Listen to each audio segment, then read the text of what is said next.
Good evening, ladies and gentlemen. Welcome to Late Night Live, number 43.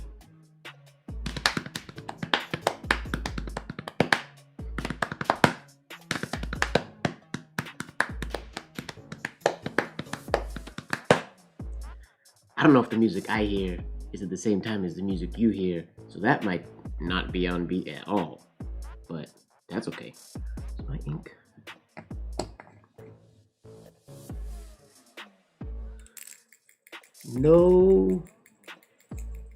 Nothing real specific planned tonight, other than just we're gonna do some writing. I'm just gonna have a writing session, and we can write some specific stuff. If people in the chat want to request things, or I'm just gonna basically practice. What's going on, Mohamed? What up, Ojas Winnie? What's going on, you guys?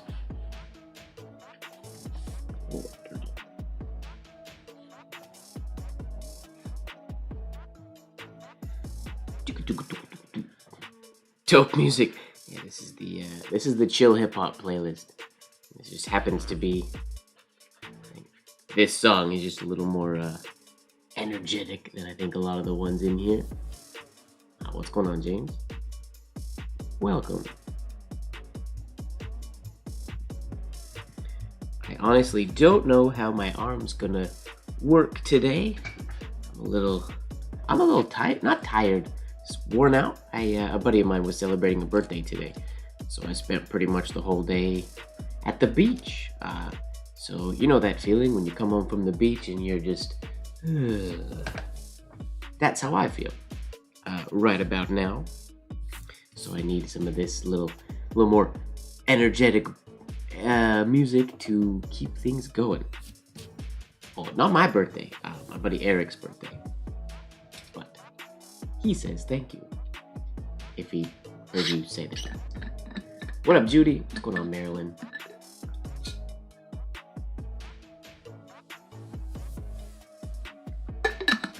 Gotta drink some water because I was in the sun. Luckily, don't think I got too much of a crazy sunburn, but no worries. You never need to apologize for being or for not being at a session. That's all right. Attendance is not mandatory. What did we do last week? Oh yeah, we did that ridiculously hard monogram last week, which randomly the other day came out of my pen super awesome, which was wicked. I might take a swing at that one a couple times today. I feel like I have to keep coming back to that one, like my signature. I gotta keep coming back to it time and time again so that it becomes super comfortable one day. Here, let me actually not use this. I'm gonna use an old class sheet to warm up today, just in the interest of saving paper.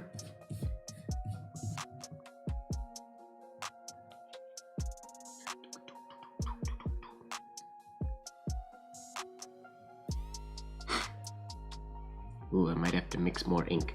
I definitely forgot to do that this week.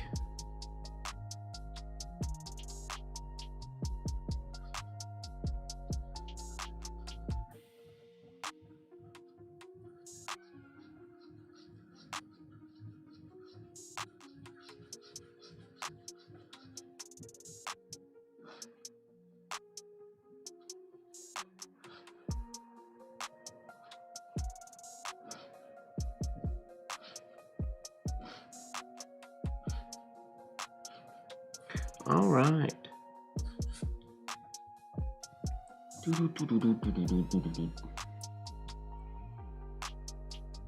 Yeah, I mean, that was, if anybody wanted to see the process of training your muscles to do something that they have absolutely no idea how to do, that was definitely a session to learn that. That showed the whole process from beginning to end. And not even the most successful end at the end. We didn't even really crush it by the end of things. Gotcha. Thank you very much. Happy to look nice. I shaved today for the first time in like a long time. The voice actor who plays Remy. Oh, that's fun. Well, thank you. Nice. I'm at like the edge of camera here today.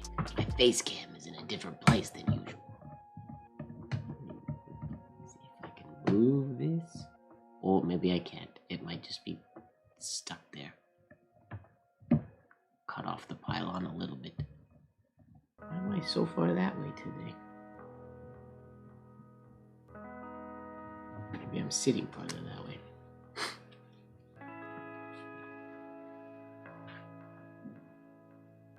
Get you guys a little closer to the action. There we go. I really have nothing really specific on the agenda today.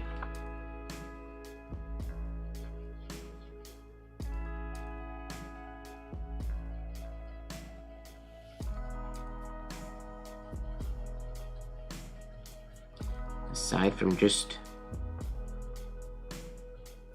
some chill music and random letters and words, I guess we could do some quotes and stuff.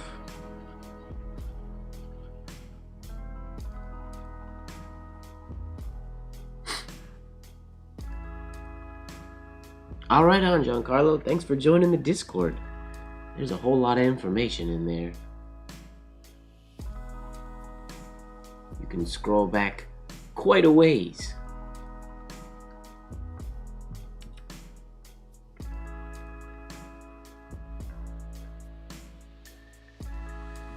In the study hall.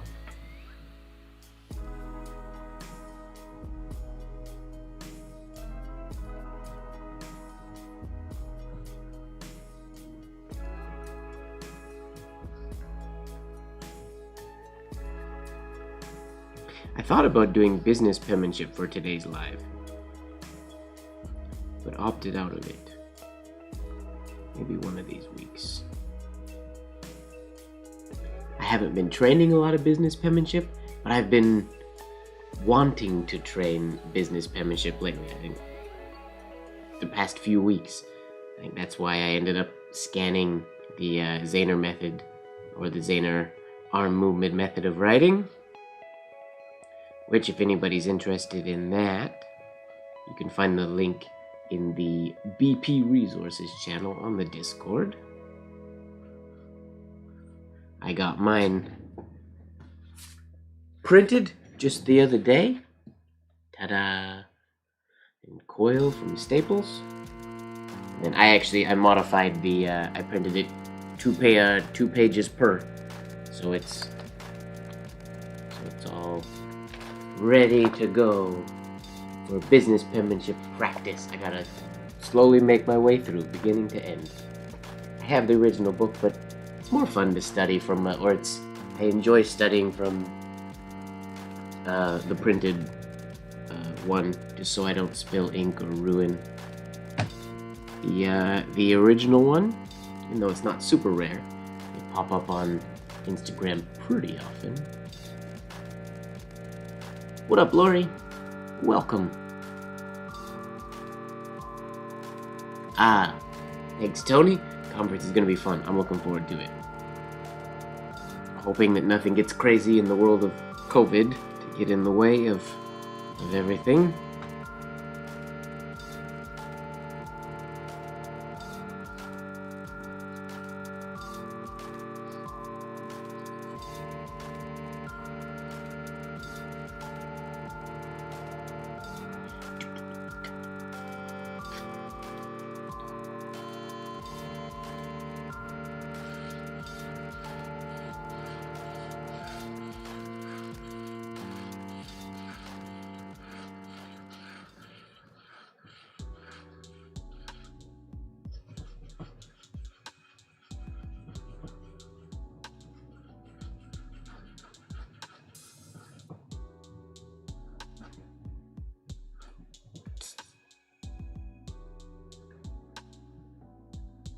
Yay!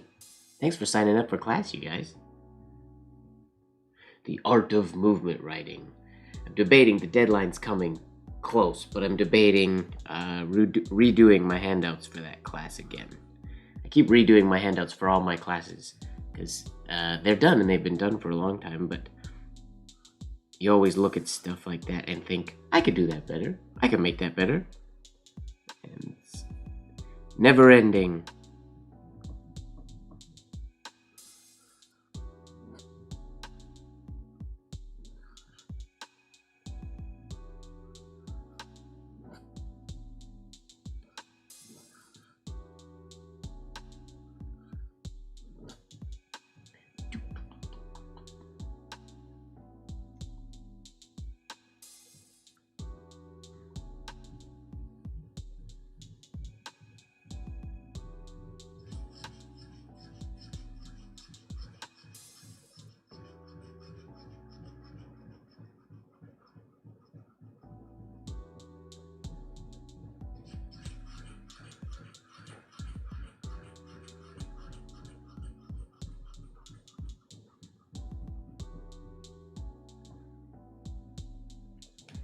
So what should we do today, you guys? What do you think?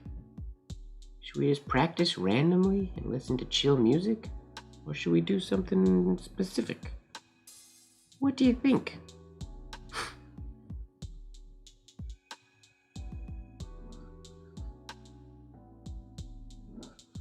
I've lately been trying to increase the size of that shade. I've talked about it in the past, about making all your shades a uniform size, and on shades like stem shades and shades like the direct oval shade for like an O or an A, those shades end up being, on average, from I would say most people, I mean that's a really big one, but those shades end up being much larger, and then versus a stem shade, which can get fairly heavy, but it's more often than not, the shades like this one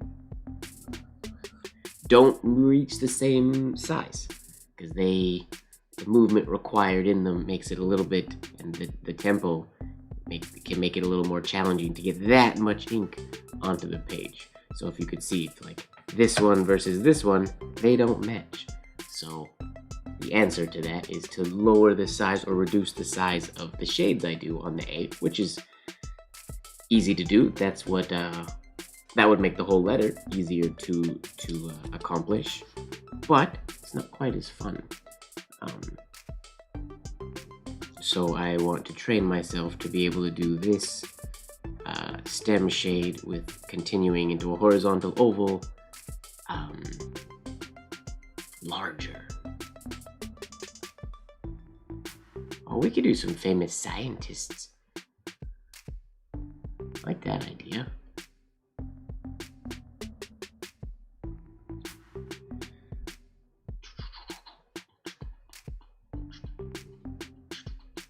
You've been having trouble doing the flatness on the overturn. I don't know exactly what you mean, Marilyn.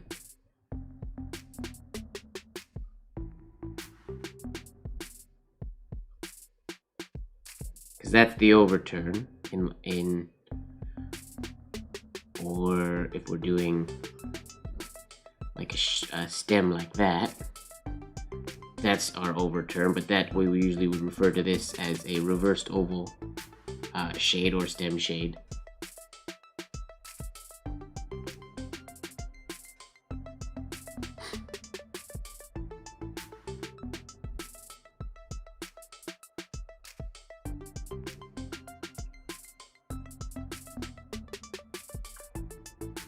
Overturn. Do you mean, I just don't know what you mean by I'm not exactly sure what you mean by flatness.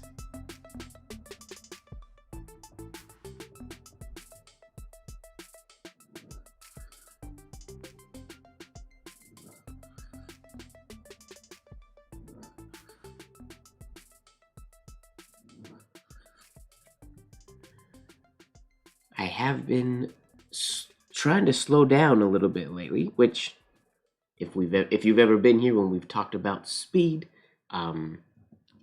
you will have heard me talk about speed and how I'm constantly trying to slow down without losing line quality.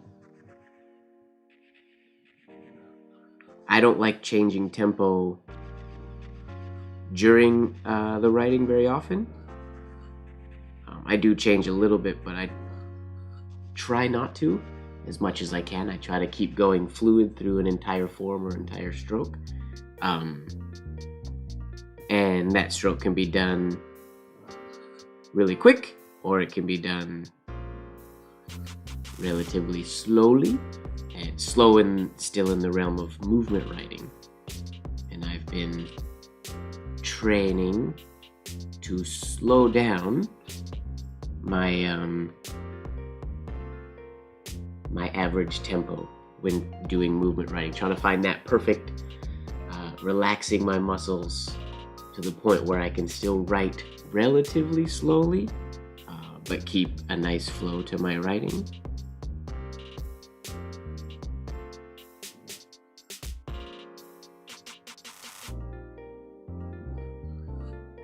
Man, this shade is...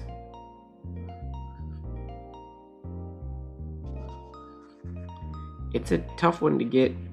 You really got to attack it to get a lot of ink down there. What are we using today? Today is a 101. I don't know that I would say one is better than the other.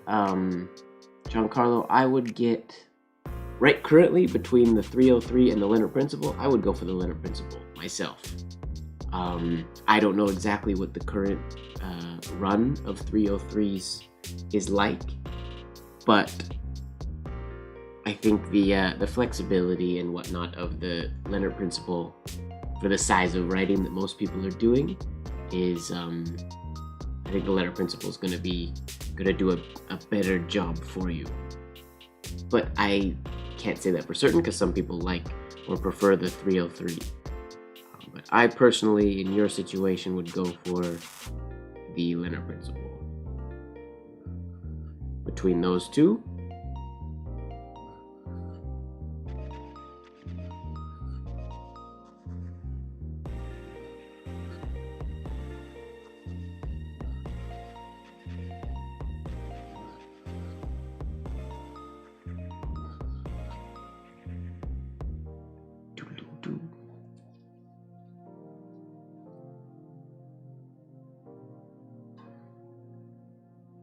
yeah, I mean, the G-nibs, any of them in doing shading, just take a lot more work. It's possible to do all of this with those nibs, but it can be quite difficult to do them with movement. Movement writing and the G-nibs don't really mix that well. And then Hunt 22B, I personally don't, I've never been a huge fan of it. I don't really like the line that it gives. Personally, I know a lot of people like it for business penmanship. I'm pretty sure it's used a lot for as well. And in grosser script, it's just not, it's never been super appealing to me. But I guess, I mean, that's why there's so many different kinds of nibs. It's because different people like different things.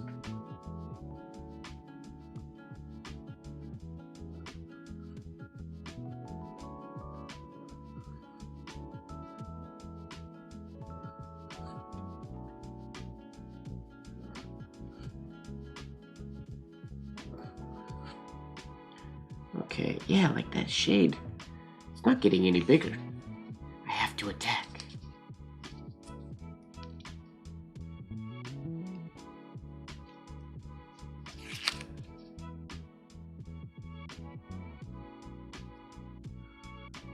I don't even know what the 99 feels like.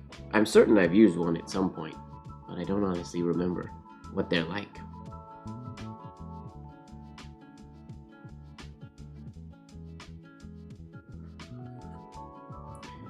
I need to move my camera. gonna move my camera ever so slightly so I can sit more in the middle of my desk. Sorry, I apologize in advance.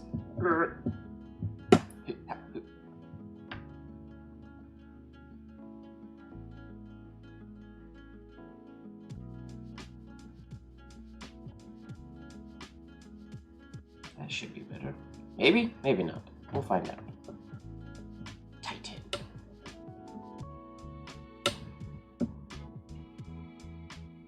Maybe. That might work. We'll see.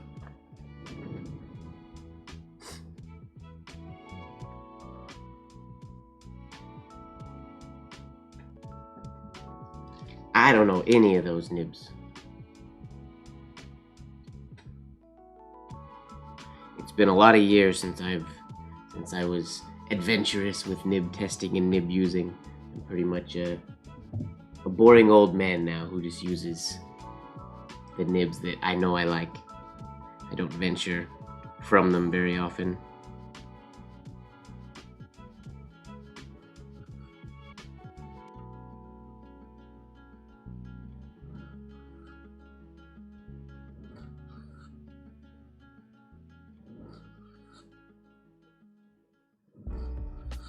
Okay, there we go. Shade's getting a little bigger. Picking up the attack here. A bunch more of these. Maybe we'll just finish this page and then I'll start a new sheet and we could do some signatures. We can pick some famous scientists, as Mom had suggested.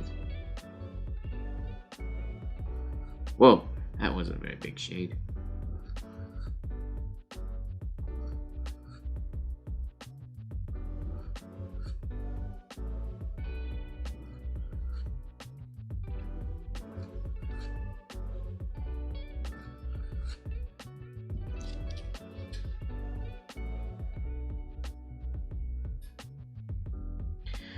According to me, what is more useful? Elbows on or off the desk for OP and BP? Oh, do you mean, so, obviously, like, here or here? I'm pretty much always off. If I'm thinking about all of my writing. I mean, unless for some reason I have to write farther away from myself, my elbow is pretty much always going to be off of the desk. My forearm is pretty much chills right here close to the edge of my desk, so my elbow is pretty much always off for, I would say, both BP, for both ornamental penmanship and business penmanship. Like for ornamental penmanship, if I was doing that, or for business penmanship, I'd be using a straight pen or a fountain pen. Just let me grab a pen here.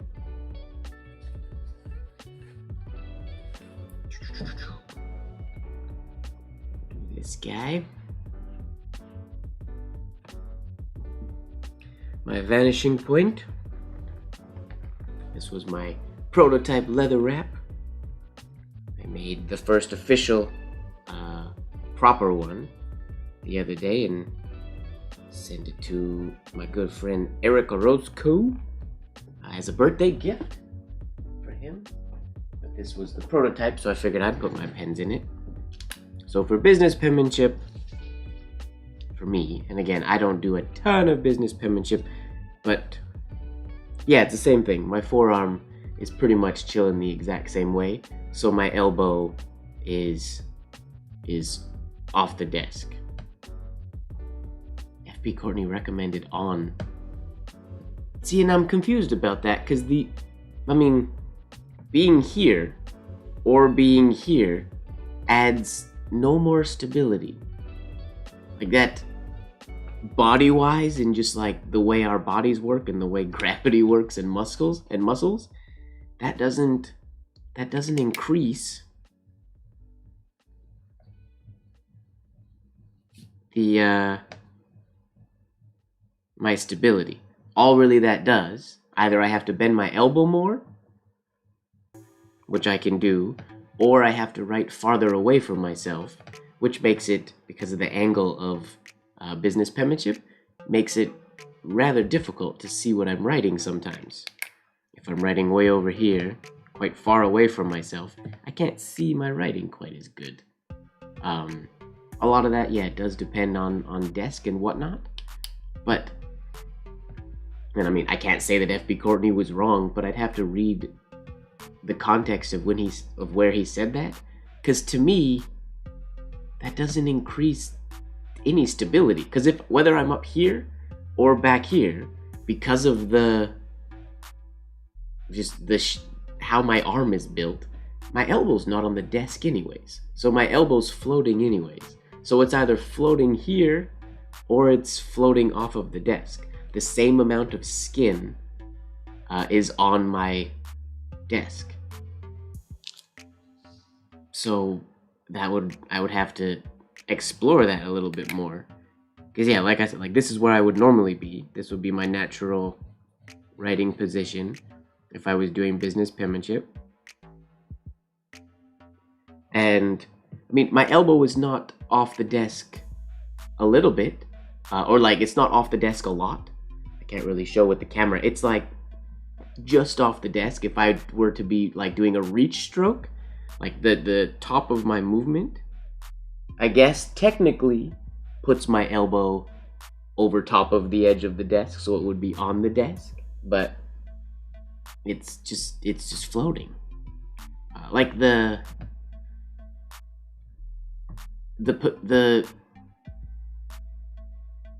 position of the arm, I could see giving more stability depending on everything else, but I don't feel like how the elbow being on or off the desk changes that. Also, I think a lot of that depends on your desk chair orientation and stuff like that, potentially. Maybe?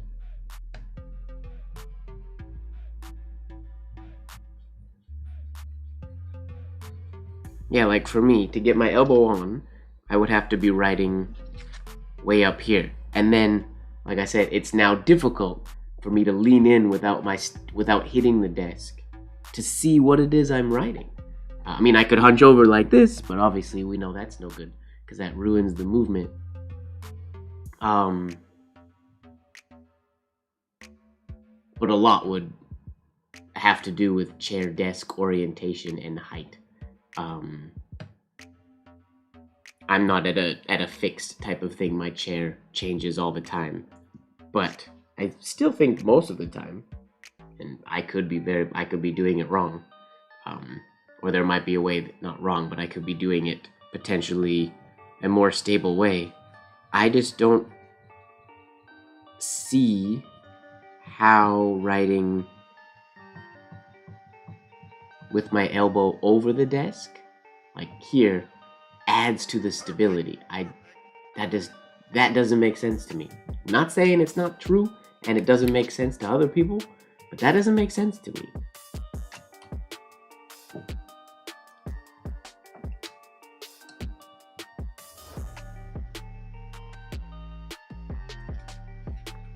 Because it also depends on the length of people's forearms.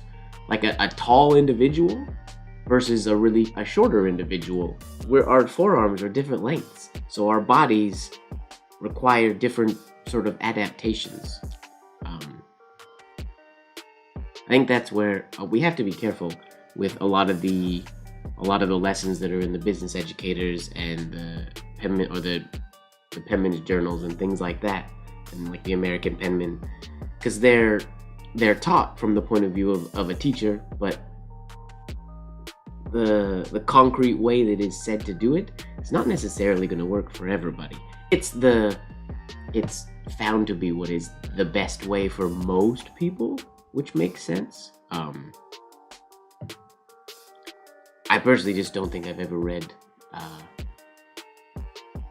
that about the elbow being more stable. It does warrant some further investigation and exploring and whatnot. I'm curious. I just focusing on my body. Jeez, my desk is moving so much today. Stop it. Just focusing on like my body and stuff. I don't understand how that would make a difference. Because like I said, the same amount of skin is on my desk.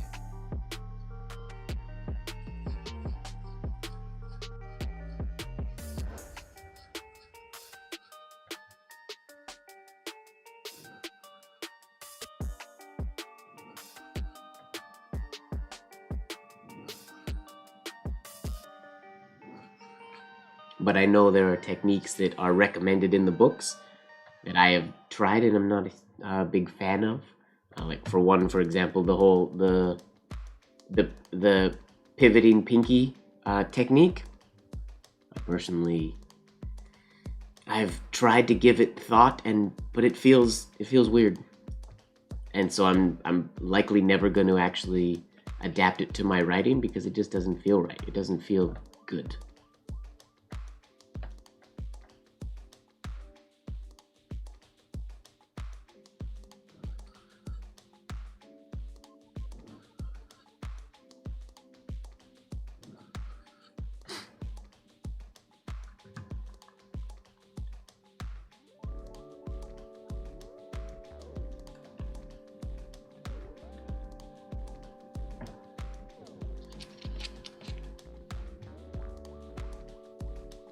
Well, that's good.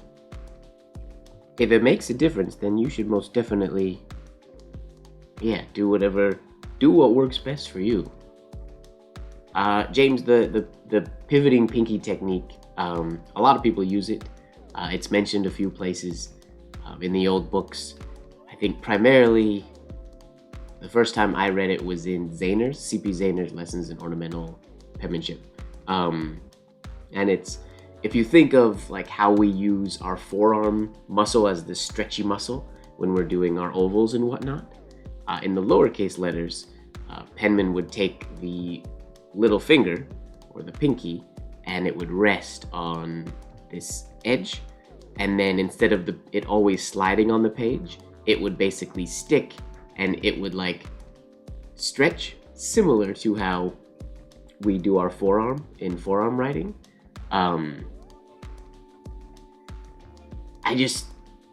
It doesn't feel good.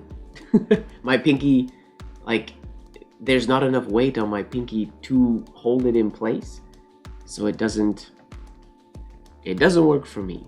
A lot of people really like it and use it, and some people go as far as to say is without it you won't have good writing. But personally, there's a chance that my hand does that naturally, but when I actively try to do it, it doesn't feel good.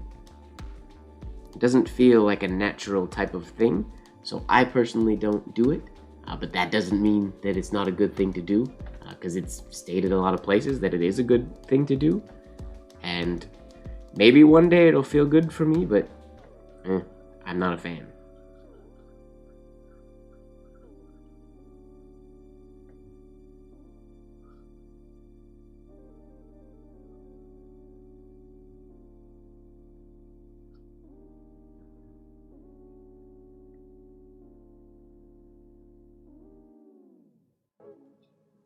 Yeah, and as you can see, Mohammed says Bailey explains that technique more.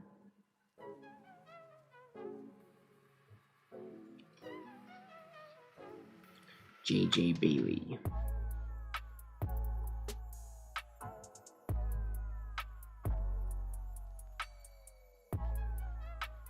Oh, that's interesting, Marilyn.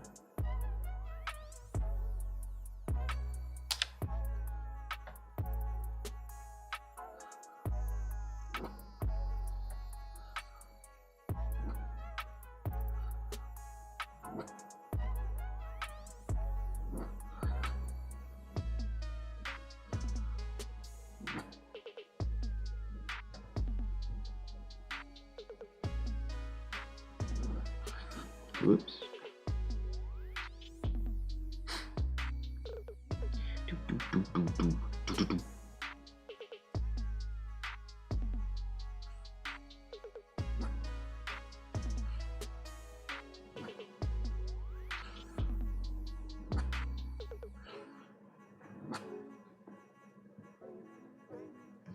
My pinky just doesn't stick to the table. No matter what speed or how I'm writing, there's not nearly enough pressure on my hand going into the page to stop my pinky from just sliding on the desk. So adding that extra pressure to make it stop and slide, it's weird. I don't want to add pressure to my hand if my hand is already nice and light. That seems like a silly choice. but I could be missing something.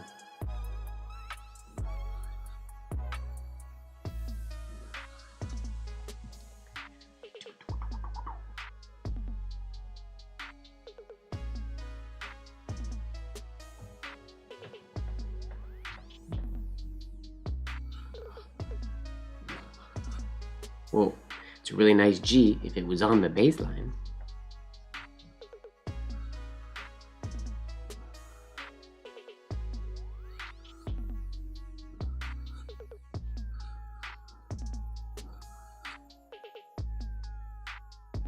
The G is another one. It's tough to get that G shade as large as I would do a shade on an A or an O.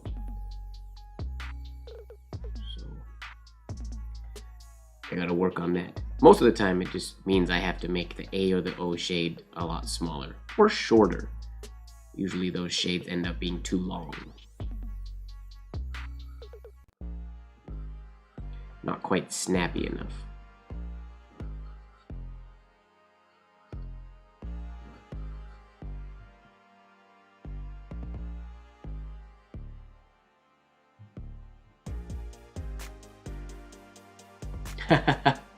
Yep. Ozzy is from the Philippines. That's where we met for the first time. Well, aside from meeting online.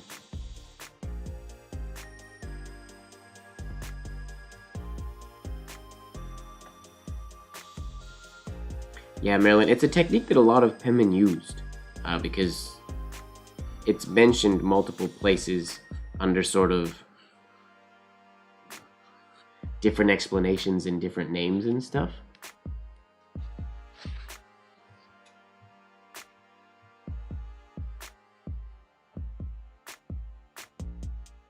And the theory of it makes a lot of sense because it would give you more control doing your lowercase letters and whatnot and small letters.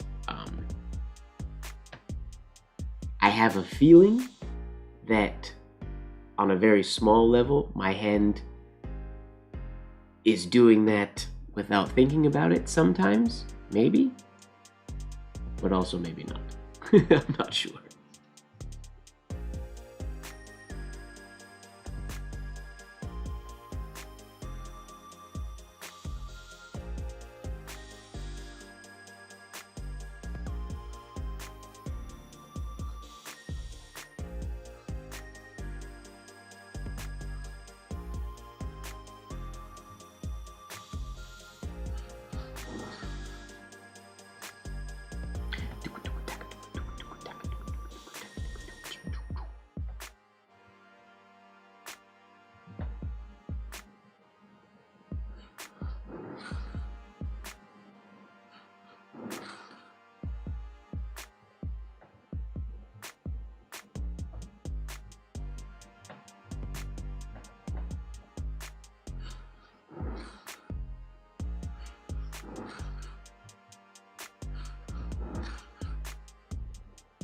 Ooh, large exit ovals today. Whoopsies.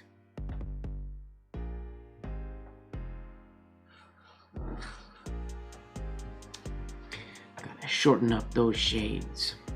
Like the shades on my A. They're always too long.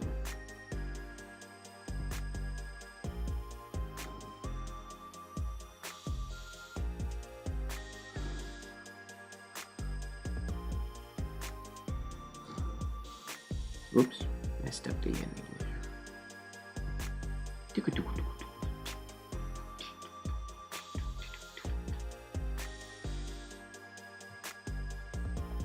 What up, Rose? Or Gloria, as do I call you that when you're on YouTube?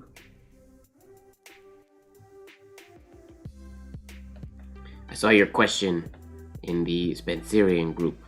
We will definitely answer that, or we'll work on that on Saturday.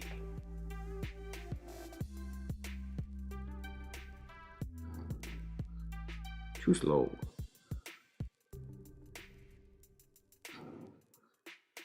Not low enough.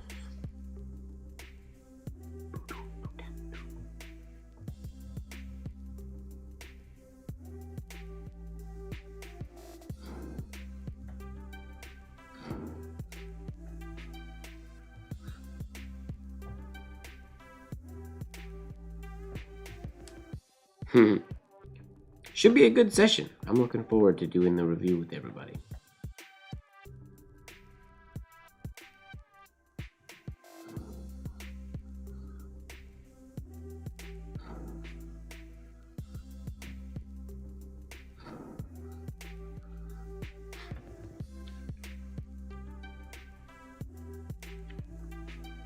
Oh, that's alright. I don't think you're alone in that one. I think a lot of people's homework is slowed down a little bit. Which is okay. It's not mandatory homework.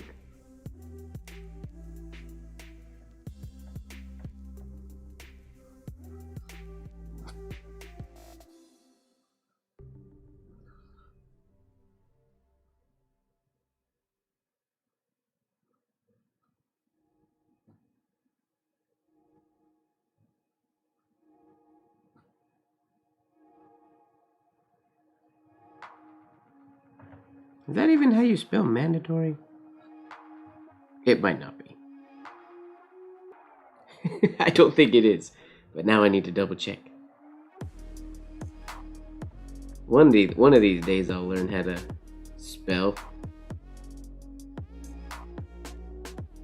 Oh, it is how you spell mandatory. Whoop whoop. Hooray for accidentally spelling things correctly. Or maybe I should not second guess myself.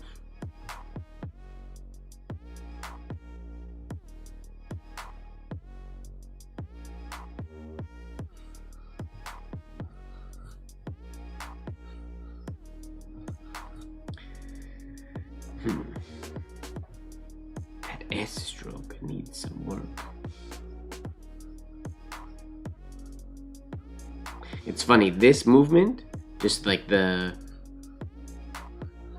of the capital S, when I study business penmanship or when I'm doing business penmanship practice, doing ornamental penmanship capitals with my fountain pen or with my extra fine business penmanship writing tool, so without shades, capital letters feels so good. Doing like drills like this just over and over again in lowercase or in hairline without shades just feels so smooth and so good.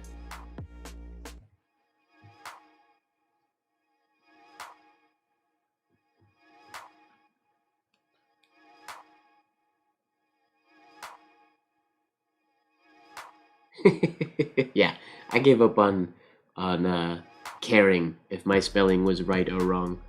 I think some of my writing is wrong. Some of my spelling is wrong just simply because I get too focused on the letters and like the words that I'm writing and the form of them and all the structural elements. And then there's another part of it where I've probably just been typing on my phone for way too long and relying on autocorrect to fix a lot of things, which is bad, I know, but I'm pretty certain I am guilty of that for sure. So I stopped really caring about spelling a long time ago.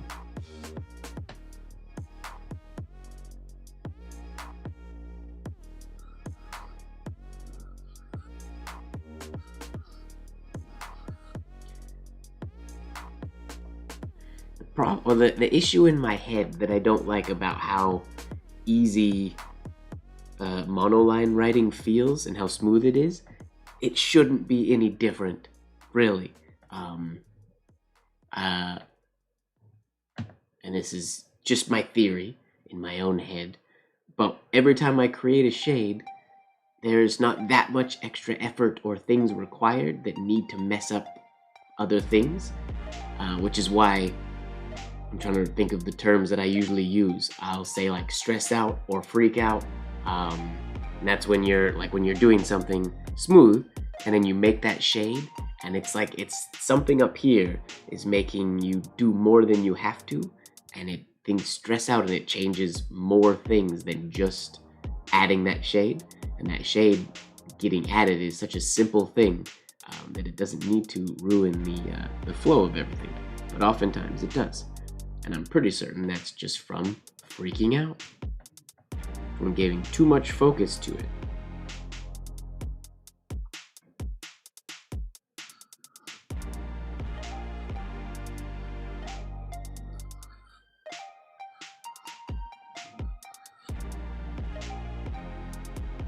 Because if I can do this, which I can, and I can do this, which I can, there's no reason I can't put those two together and stay relaxed and calm and chill.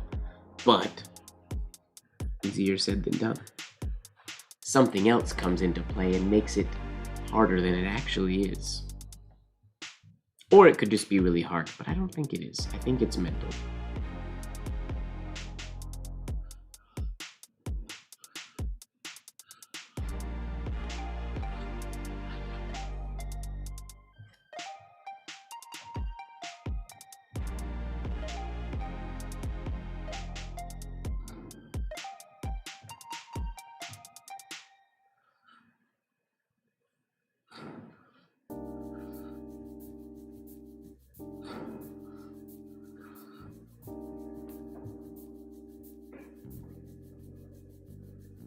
Alright, maybe I should go to another sheet of paper here and do some signatures.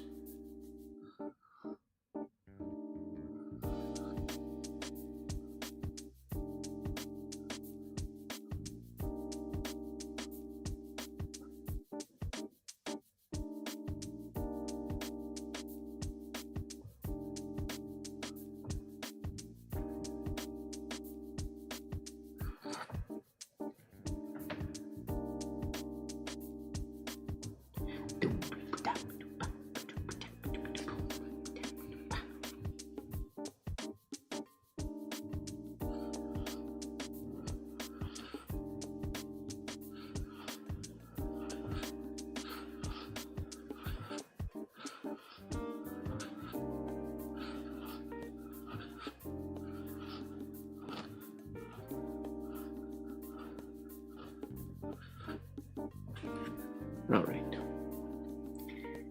Take a sip of tea and write some names.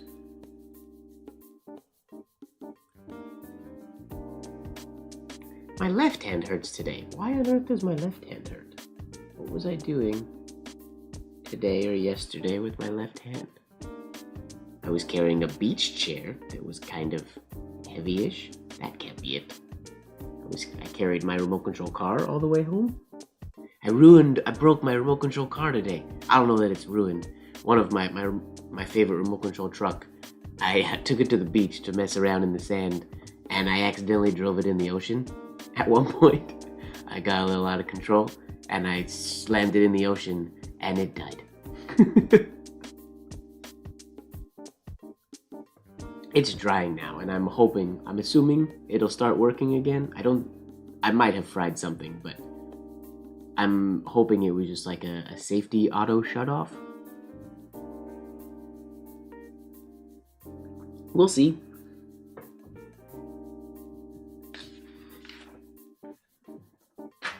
I am the big kid who goes to the beach with his friends and brings remote control cars. There was lots of people on the beach though today. I had to be really careful not to shoot sand at people from the back tires.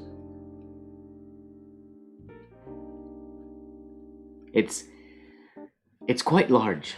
I guess I could put rice in it. I think it'll be okay. I tested it right before the live, and it won't drive yet, but the fan that cools the motor, which was dead after it went in the ocean, turns on now. So I'm assuming something happened with the ESC, the electronic speed control. That sort of governs all the electronics coming into the unit, from the servo and whatnot. And I'm assuming that was what got messed up. Which, if it's ruined, I can replace it. It's not a big deal. But hopefully it just works after it all gets nice and dried out. I was at Sunset Beach in Vancouver.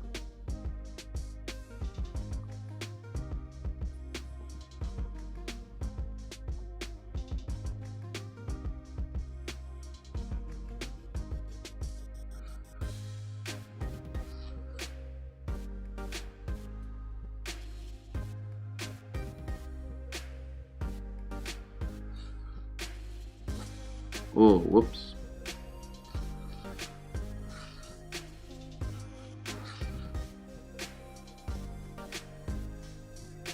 Poor RC truck.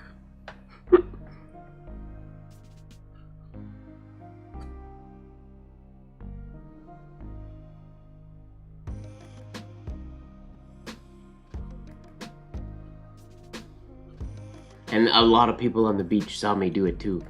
And a bunch of people were watching the truck because not a lot of people take remote control trucks to the beaches. People were watching it rip around down close to the water. And then I actually stood up. I was gonna walk down to the water because I wanted to see if I could like drift it just into the water, just a little bit. Just, I don't know, for a fun video or just cool looking shot or just cool looking in general. And as I was walking to it, I just made a wrong turn and it just went bloosh. Just dove it straight in. Was it reverse? No, yeah, I just drove it straight in the ocean, which was stupid. Silly.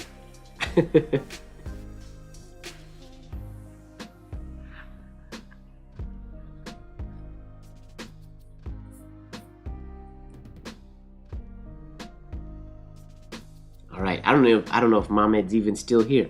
He recommended that we did some scientists' names. Famous scientists. Like, I don't know people's middle names.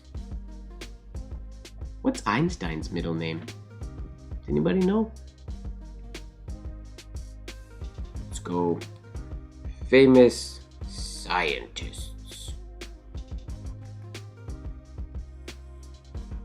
Oh, see it. I might just have to go A. Einstein.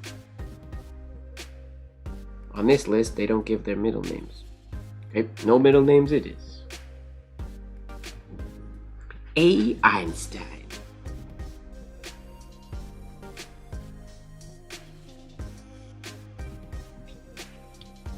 I have scans somewhere on my computer of I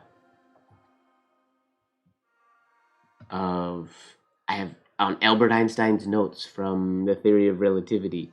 They're in a language, they're in German, or they're in a language that I can't read, but I have them. I got them just for some reason. I downloaded them years ago. Oh yay, Joseph, right on. I look forward to you being there. It's gonna be fun. He didn't have a middle name at all? That's interesting. Albert Einstein. Can we make this, how can we make his name exciting? It's too easy just to write A into the E. That's too simple. Can we go from the E into the A? Maybe.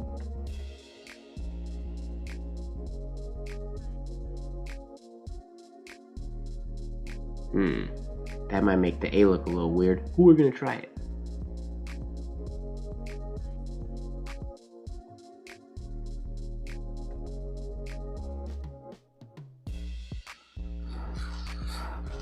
Ugh. Well, that didn't work. Yeah, that does make the A look kind of weird. What if I do an extra loop after the E? So it'll be like E.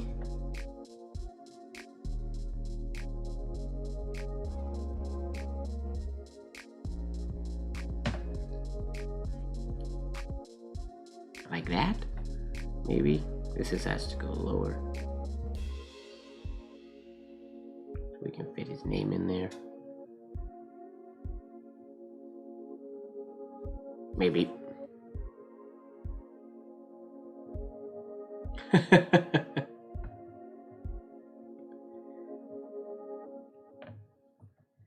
Yeah, I definitely didn't understand any of the notes I have. I saw them somewhere, digitized years ago, and I downloaded them. I have a lot of random things that I downloaded over the years when I was younger that make no sense to have, but things that I have, like the script for Disney's Aladdin. I have that somewhere on my computer. What's going on, Mom?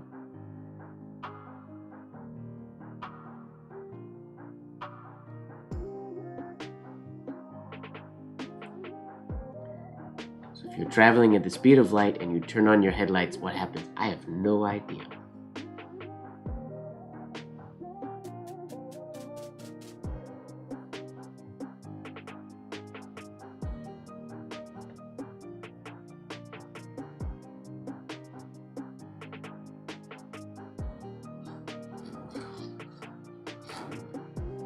Oh, can we bring this? Can the A come into the E? That might get too abstract, but it could be really cool. Maybe. If the E came around here... I'll take out that little loop. Cut this around here and do the shade right here.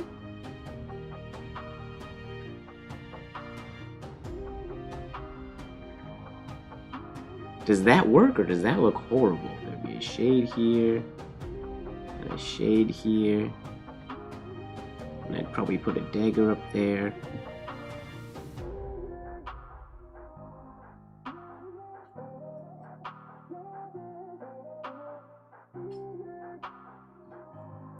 I kind of like it. It's weird. We're gonna try it.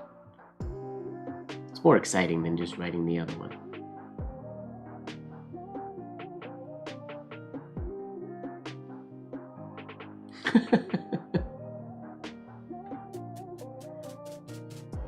We're all wannabe penmen.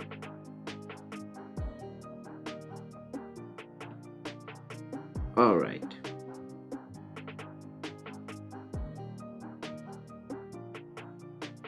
Okay, so I have to keep that shade super close. Interesting.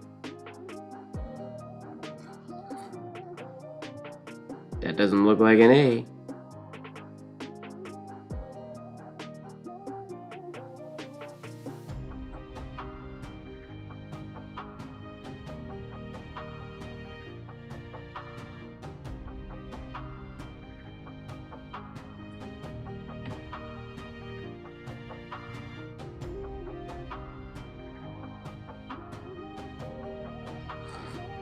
Oh, that was supposed to cross the T.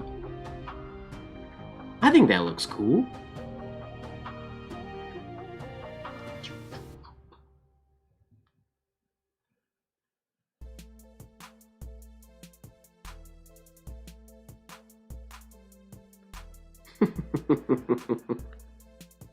Giancarlo's got jokes.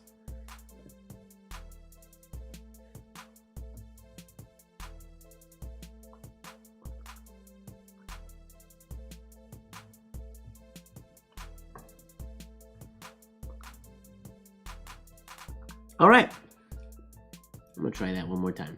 I like that. I gotta get the A to look a little more A-ish. It's interesting trying to do those shades to look the exact same when they have very different entries. Come on, muscle memory, do your job.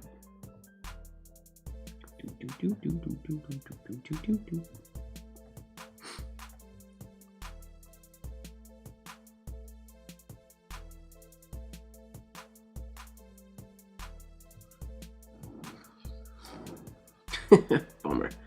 I slowed down. That would have been good. That would have come right here, up to there, but I slowed down.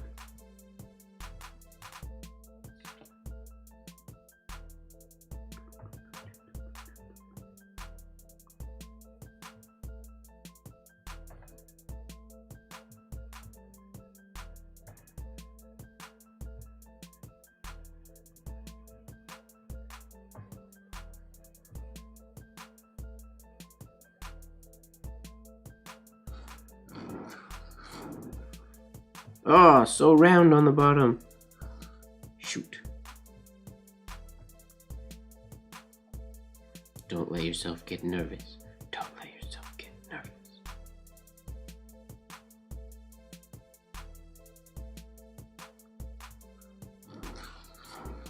Nope.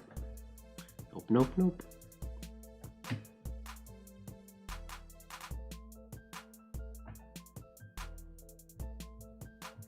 Try one more time, and then we'll move on.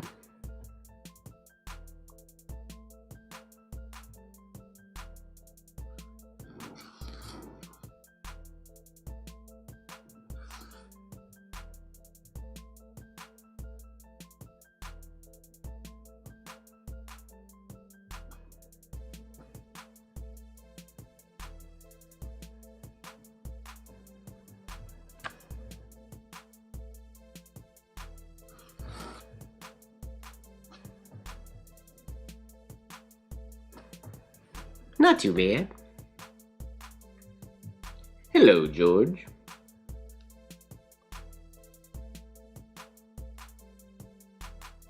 Welcome to Late Night Live number 43. Oh, 3. Alright, Albert Einstein. Sweet. There's potential there. That's a fun A to an E. I like that.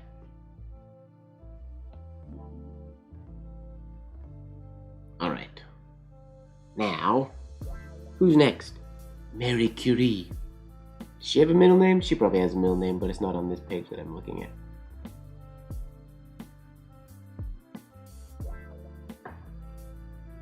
There's so many good videos about her work. Like the radium movies and the documentaries. Man. They are, if you've never watched them and you want some education and just entertainment, because they're also really good. Oh, she does have a middle name. And it is an S. I don't need to know the whole name. Yeah, there we go. That one. Thanks, Marilyn, for typing it. Oh. I don't have the... Oh, yeah. That was her born name. Mary Sklodowska-Curie is what this page gives me, so we're gonna write MS Curie. Alright. What kind of fun things can we do with MS Curie? I wonder.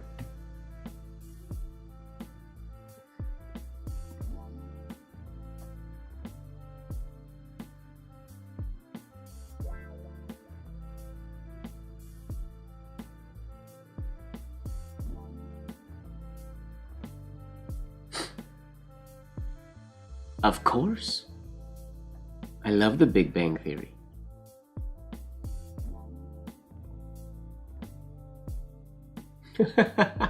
Wait, George, what are your initials again? Have I ever done your initials before? Yes, I'm pretty sure I tried, and I think I've mentioned how difficult they are, but I don't remember what they are.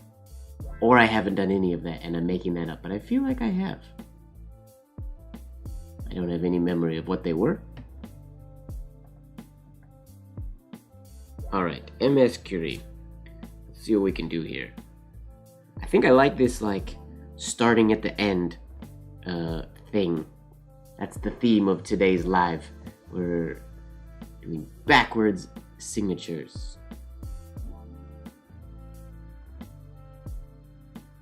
Gee, Salazar wouldn't be that bad. You got 2 matching shades on the G and the S, which is cool. In theory, I haven't actually done it, but when I initially look at your name, it doesn't seem that.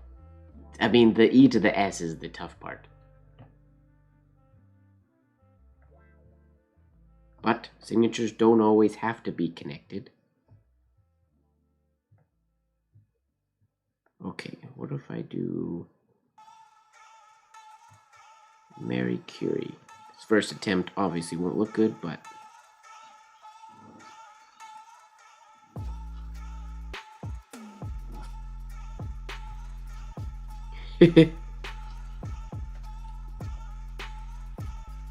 that is a mess, but there's something there. This is, if a student did even a cleaned version of this in one of my classes, or even if I did, this is that's probably too much. It's a little too much going on. But sometimes it's fun to do too much going on, and just for fun. What is Michael Saul calls it? Just because you can doesn't mean you should. But sometimes it's fun to anyways. That's like his, like the seven shaded O's and stuff like that. Those come from just because you can doesn't mean you should. They don't necessarily make good O's, but they're fun. So that's kind of what this is. We're gonna see. I gotta clean up the M and the S though. What if I have, let's draw this one real quick.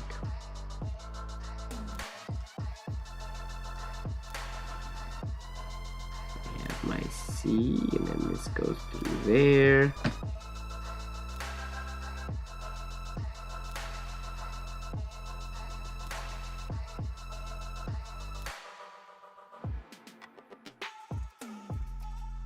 See, this is where things get kind of messy.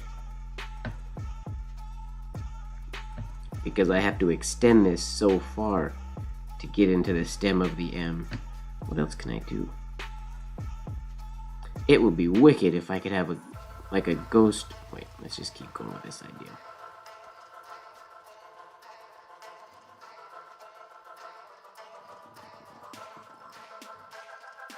No, because see, then that's just too messy in there with that. What if I brought that all the way in here? Nope, too close. I don't know that that's gonna work.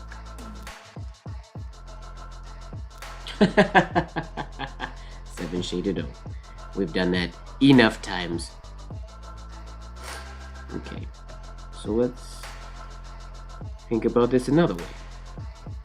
If I do the C,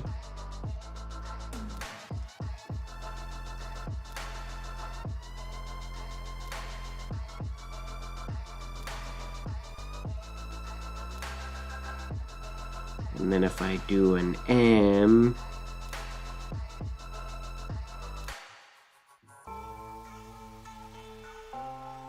I need this first one before it, second one,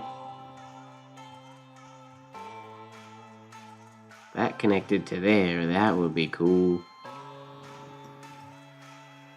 And there's a shade there.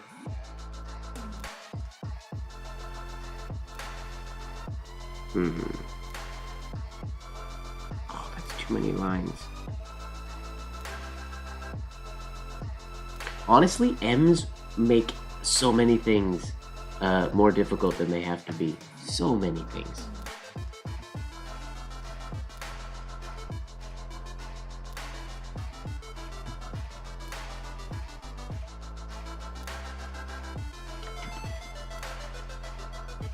Yeah, Joseph, there's a... George already answered. But there's the, I call it the study hall, but it's just a Discord for penmen to go in there and chat. Not a lot of people chat all that much. Every once in a while, chats get going. I feel like people wait for others to post stuff. But you can talk about anything. And the lobby, you can literally talk about anything. It doesn't even have to be penmanship. But it's just a place for penmen to hang out and share stuff and critique if they want critique or not. What's a Discord? A chat room, basically. It's just a big chat room. And there's different channels for like chatting about ornamental penmanship, or there's one for chatting about business penmanship, or there's chatting about engrosser script. And then there's resource pages that have links to like PDFs and stuff like that. Some that I've created and other ones that are just popular on the internet that I reference a lot. So I kind of talk about the same books all the time. And it's just there. Usually if I scan and post something, the links usually live there for a while before I end up getting around to putting them on my website. So that's, I think, the main incentive for being on the Discord. This M and S is not going to work, unfortunately. Unless I finish... No, that won't work. There's gotta be a clever way to do this.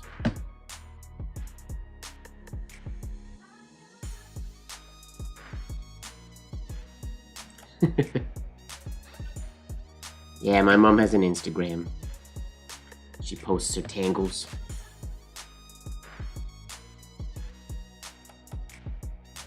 Oh, we could definitely do a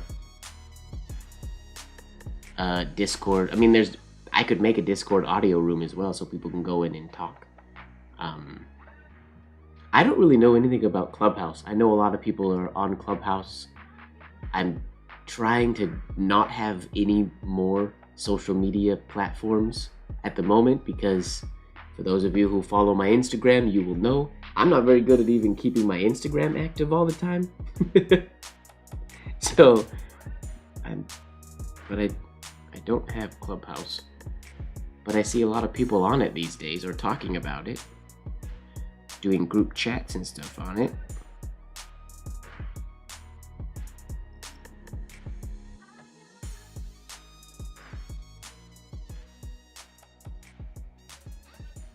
Whoops, didn't mean to shade there. Like, this works. But now how do I fit an M into here? Unless I have to make this a lot bigger. Maybe I make that huge. And then that allows me to make this huge. Oops. Oops again. Not having very good success with my ink dipping today. I'm not a huge fan of the way that looks. And then that fits in there. No, that would be okay if this went into that. Yeah, see, this is where signature gets more work than it's worth. It goes out of the realm of cool, complicated signature and into the realm of, that's just ridiculous. Afternoon, Benny. Welcome to Late Night Live number 43, where we are currently trying to design roughly, failing at it, signature for Marie Curie, the discoverer of radium. The Zoomers. Yeah, I see a lot of people who have, some good communities, which is cool.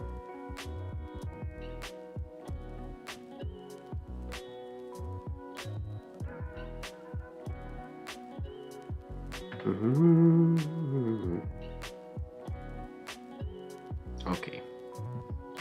This M might just not work in here.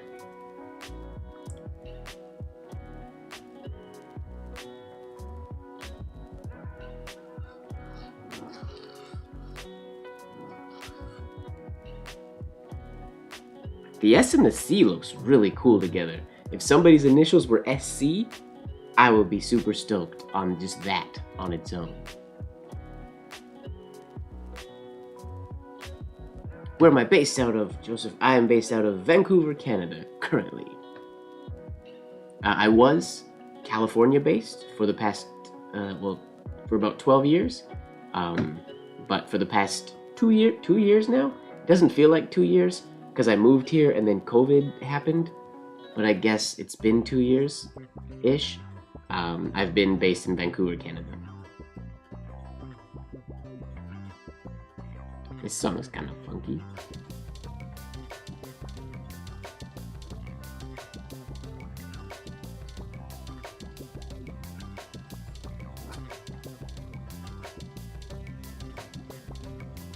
If those two could connect.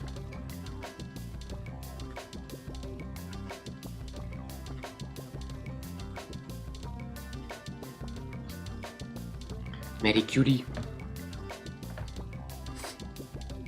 We're in California, North Hollywood. What up, Aravind?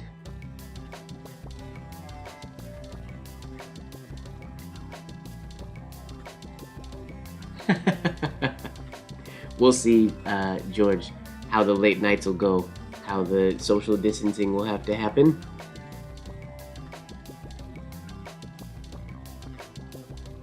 Canadian Mike. That's me. Slap at the base. Slap at the base. Slap at the base, man. Slap at the base. I have no idea where Fuzzy is. Probably being a mom. I haven't been joining into Fuzzy's Friday night videos. I keep forgetting it's Friday night. So maybe she's not going to join my videos because I don't join hers. Or she's doing whatever. Who knows? She's got mom duties. I really want to be able to do this. It just doesn't look good, this S to M.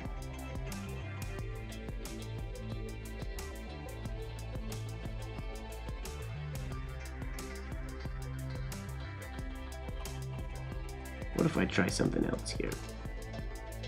Fully experimental. What if I go S?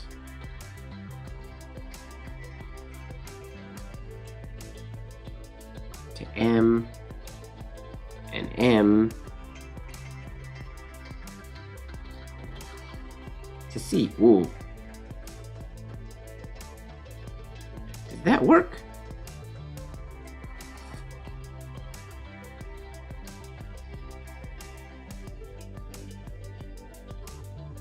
That kind of works. Why does that work and it didn't work before? It's essentially the same thing I was doing. Just the spacing works out a little better. Let me try again.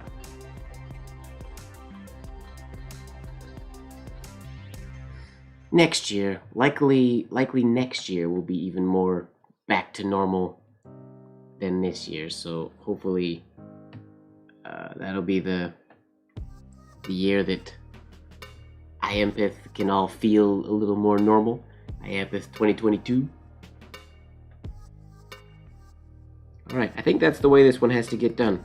Starting with the S in the middle. I mean, it doesn't have to, but if we want to do this complicated version.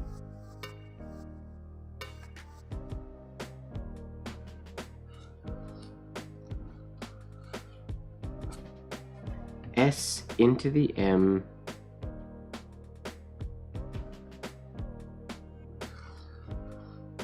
Oh, I forgot what letter comes next. C. Ugh.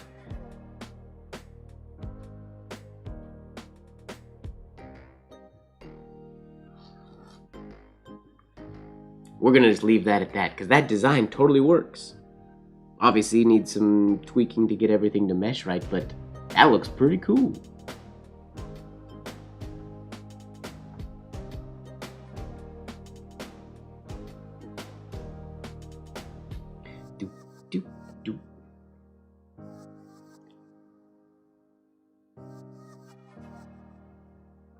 Oh, that's a good idea, Aravind. Oh, my tea's cold.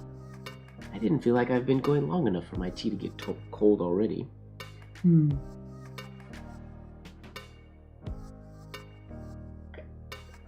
Today, Aravind, I didn't have a plan. I was just sort of writing, nothing in particular. And then Mohamed suggested doing some scientists' names. So currently, I'm going through a list. I just Googled famous scientists.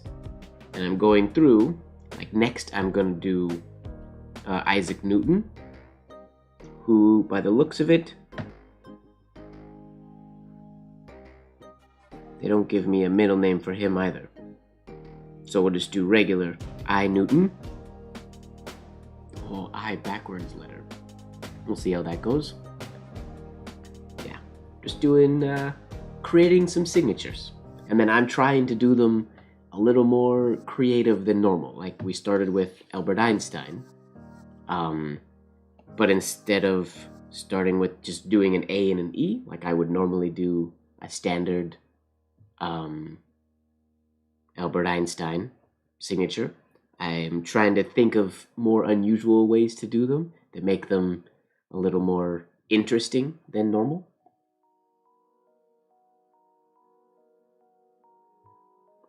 That's one thing I really love about signature writing in general.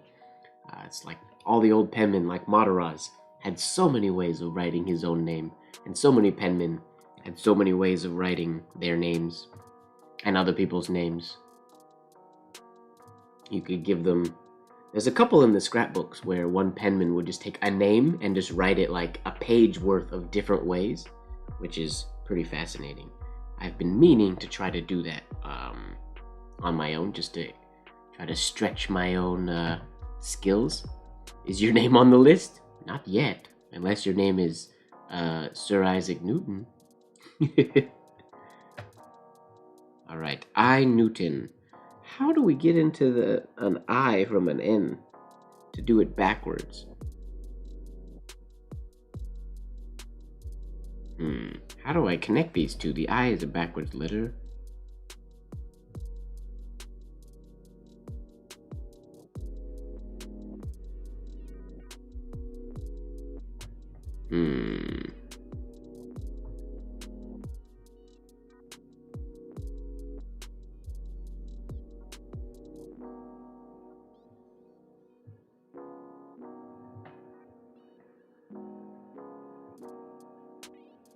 Yeah, trying to think on the fly in my brain. I have an idea, but it doesn't look exactly like I want it to. We can use the same technique we used in Marie Curie. Maybe. Let's see how this works.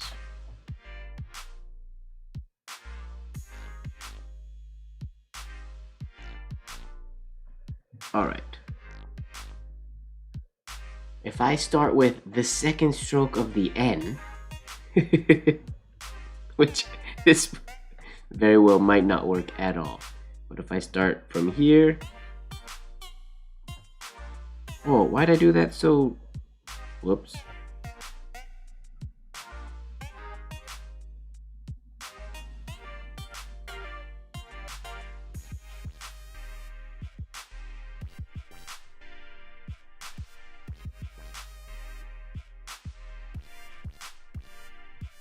Stickman.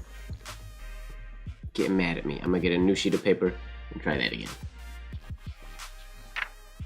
Okay. Do, do, do, do, do.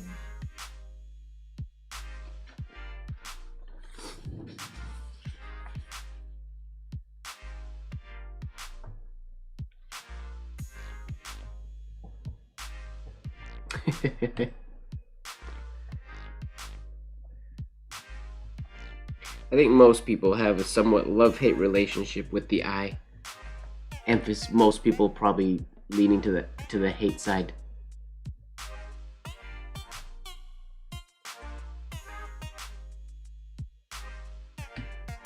Do you rotate your pen doing the exit flourish?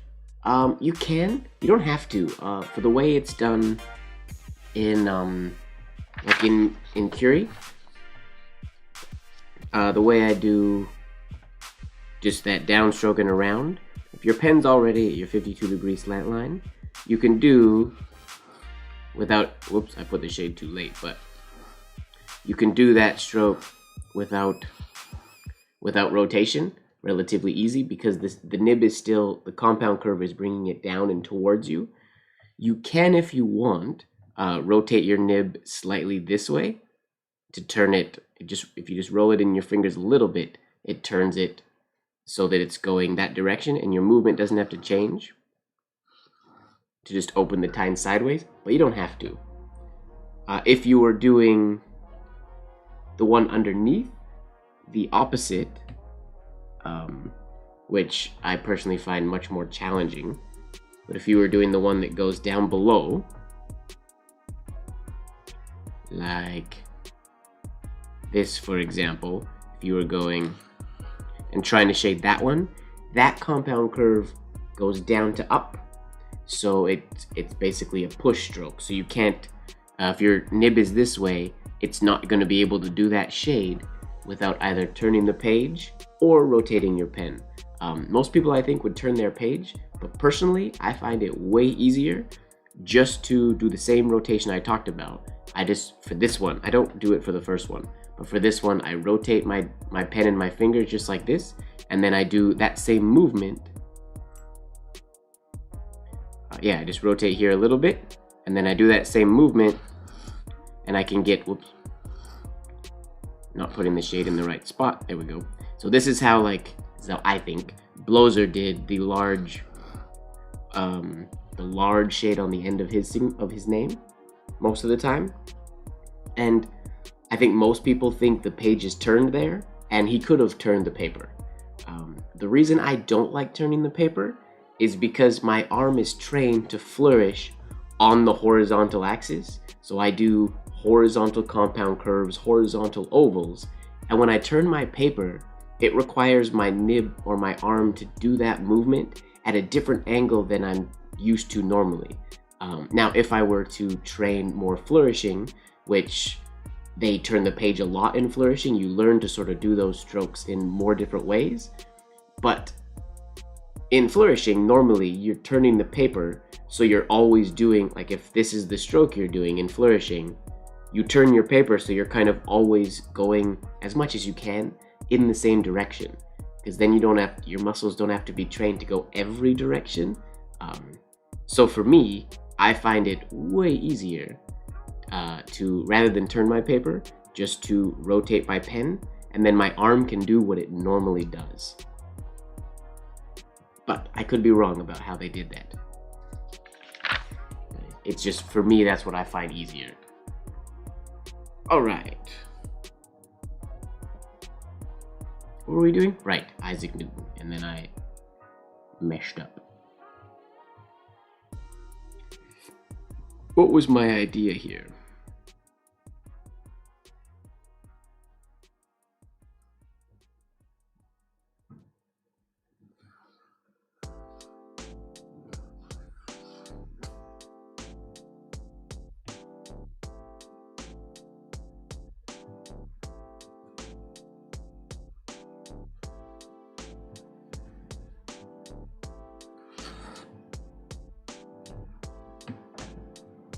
It worked surprisingly a lot better than I thought it would. I don't love it yet, but it worked.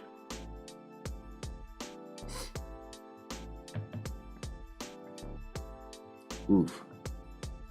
Q into X. Ugh.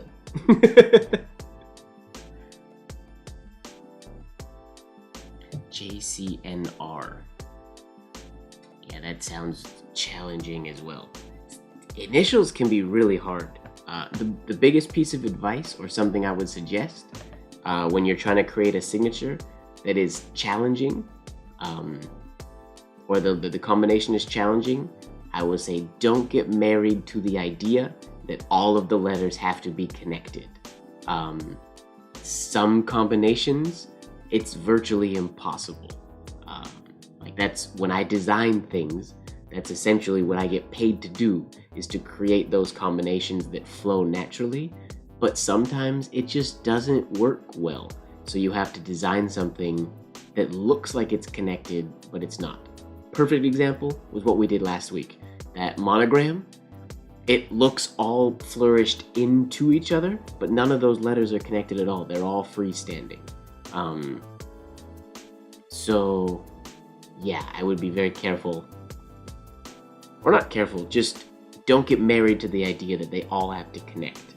Because sometimes something that doesn't connect, but looks like it's overlapping cleverly, will, I mean, most of the time, that will look a lot better than something that's forced to connect.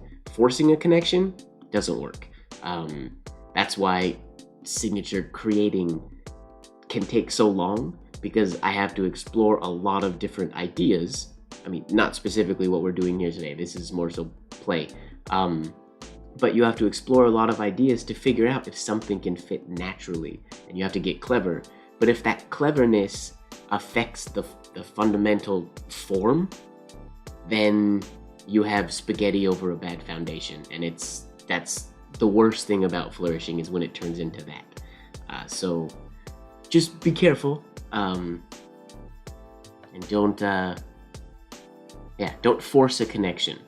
If the connection doesn't want to happen naturally, don't make it happen naturally, usually. Unless you're really, really good at, unless you get really, really good at signature writing and signature design, and you can come up with something that works that you didn't see before, then by all means. But it has to look, it should feel natural. Otherwise, it's going to take away from the overall design most of the time. Yeah, the key is the flow, the balance, the flow. It needs to look good.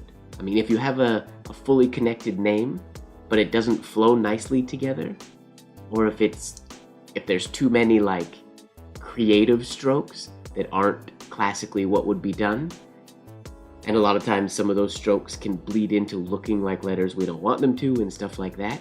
Like if we're pushing the realm of too many of the forms, then it gets out of the realm of what should be done. Like, perfect example, there's one signature that has been sort of floating around in my brain for years now, and I haven't been able to do it yet, but I've been trying.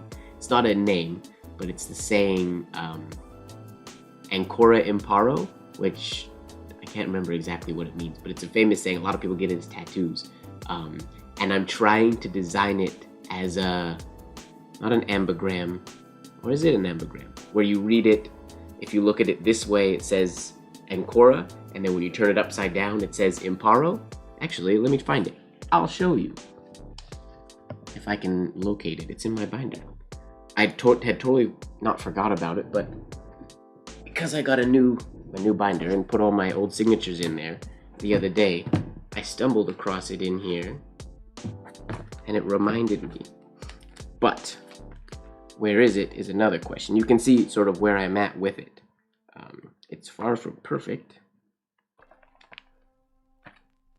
because it's there's lots of ways I could do it, but it makes the letter forms not look like I want them to look, and it gets really difficult to read. I honestly don't know where anything is in this book. I should make this, I can't make it alphabetical because each page is just a jumble of signatures. How cool would it be if these were all in ink? That would be dope. When did I design this?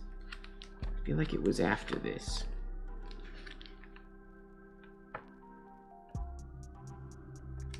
Yeah, it was after all of this. Let's go from the back.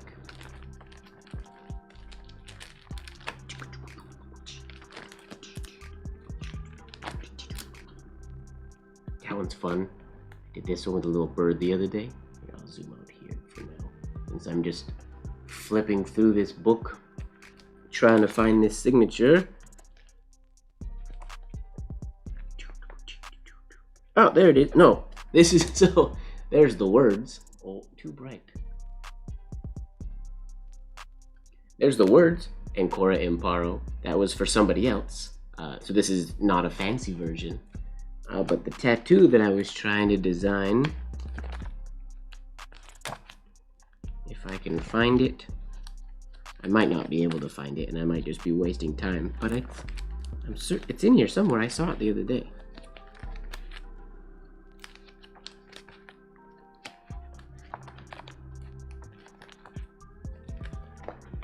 Come on, where are you?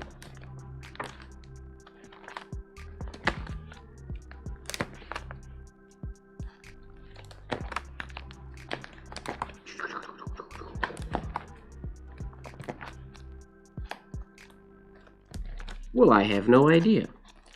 I thought it was in the back of this binder. Well, now I'm rather confused. Is it in the front here? Because it's not done?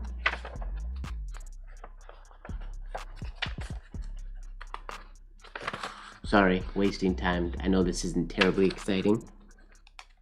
I want this book. This would actually be, if somebody wanted to, like, study the way I do signatures, this binder would actually maybe teach a lot? Maybe? Oh. Okay, I can't find it. Shoot.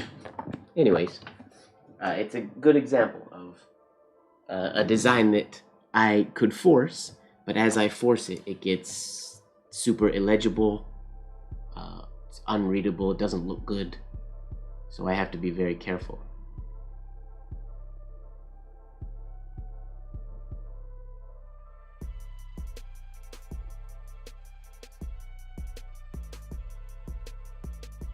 I have to, the thing, it's so scrambled because that binder is made, the designs are just made as I make them.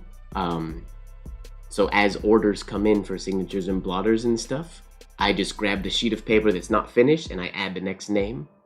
So I could put an index. The smart thing would be to, if I was gonna actually put it out there, I would scan each one and then it would be alphabetical. Or maybe even by year, because my signatures have changed. One of the coolest things for me going through that book is the evolution of my designs from when I started doing signatures and blotters and stuff, like, I don't know, that's probably 5 or 6 years ago, maybe not that long. Can't remember when I started, but when I started doing that to the signatures that are in there that are coming in now, and how much they've changed, and neat ideas that have become my go-to sort of design things over the years. It's neat, and I have considered scanning them. I mean, they're all just pencil sketches, but I would be down to scan them and share them maybe one day. Publishing them sounds weird because it's other people's names.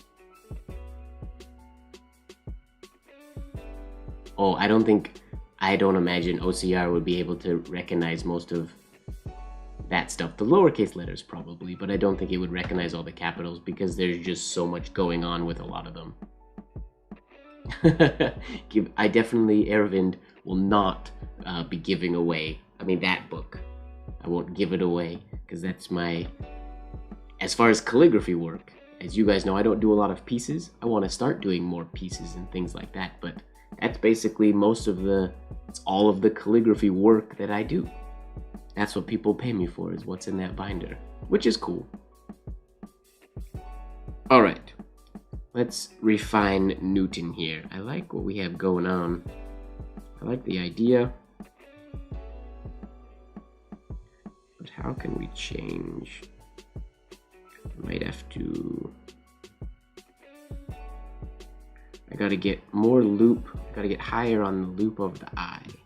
So if I come here and loop this up here... Oh, instead of going down below, maybe? We loop above into the end. That gets us a little higher. That could work. Ooh, that maybe. Maybe. I don't really like this figure 8 here.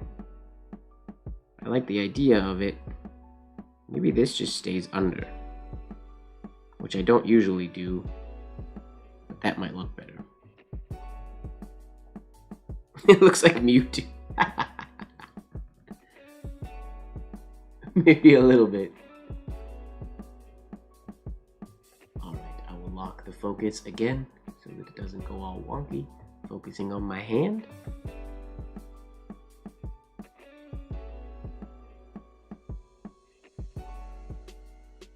$2015. Wow. Yeah, that signature's in there too, Mum. So it has been a while then. It's probably been maybe 7, 8 years. Gosh, I've been doing this for a long time. Doesn't feel like it's been that long, but I guess it's been quite a while. Currently, it's not on autofocus. It was. Is it focused properly? It should be. Now. Focus. I change it when I show like the binder and stuff like that, but for my writing, I can't do autofocus because it goes back and forth between focusing on my hand and the page. So that's no good. I don't think people realize that when they like filming movement writing. It's really easy to film like a slow piece, like an engrosser's piece, because your hand is always in there moving slow and the camera can keep focus on it wherever you go. But movement writing, it goes too fast and it confuses the camera. So autofocus doesn't work. Filming it is a whole new ball game. Okay, let's see here.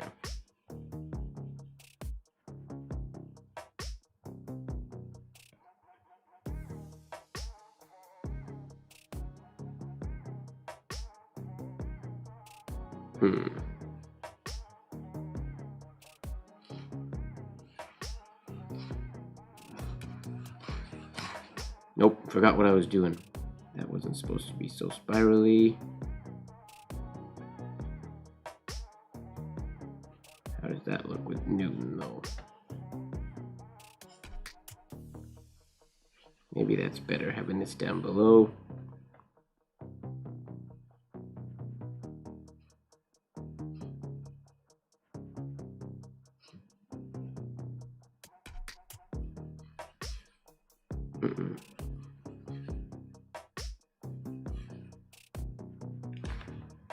That stroke from the eye into the end might just look weird in general, but we'll give give her a go and see what happens.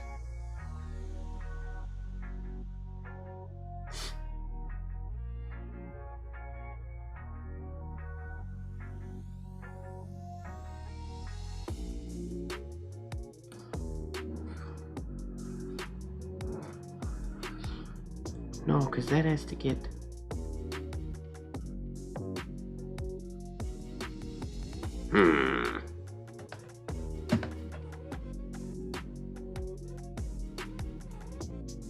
Too much space.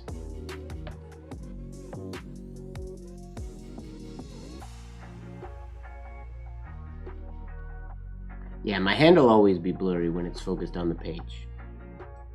Sorry, I read that message late. It shouldn't be blurry when I'm writing. The writing should be all in focus now.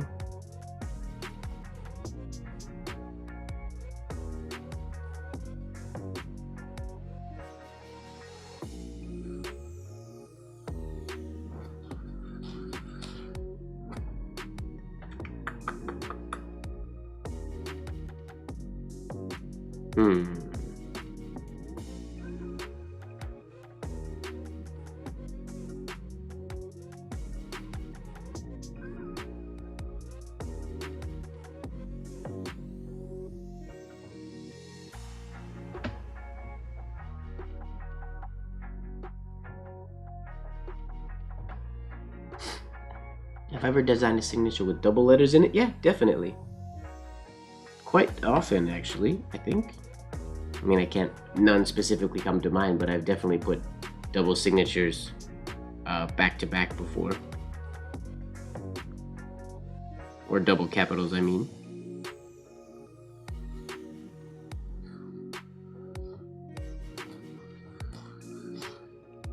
I didn't give myself room there between the N and the I.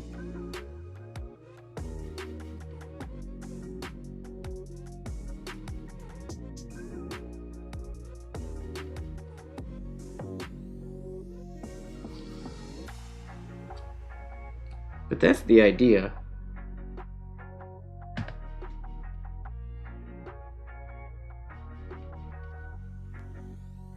Oh, you know what would be cool?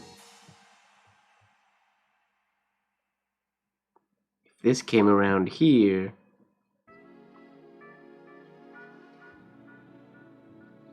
That's what I need to do. To follow that around that way. Parallel. Yeah. That's the ticket, ladies and gentlemen. Yeah, nesting letters is a really good way to do double letters. I mean, nesting strokes in general, like if you look at Mataraz's signature, the way he has his L shade, he'll come out of whatever. I don't have to do the whole thing, but his L shade, and then he has this. Instead of having a horizontal exit for his L, he transitions to an angled up here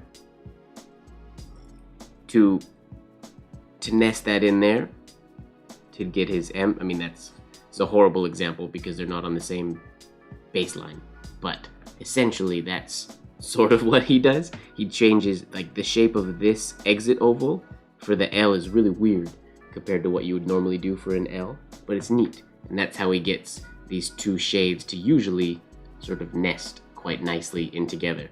Not exactly what he does, but that's the idea. If you take a look at his signature, you'll see that. Marrying those two strokes and getting the parallel lines with them. Okay, how do I do... Is that 1, 2, and around? Okay. I gotta remember to do that. This is gonna be the hard part on this one. Remembering to do what I'm supposed to.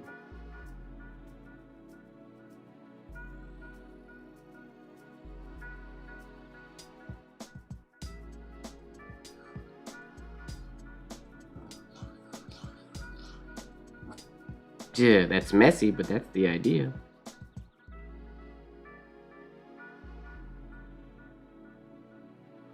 Whoa, picked up a fiber.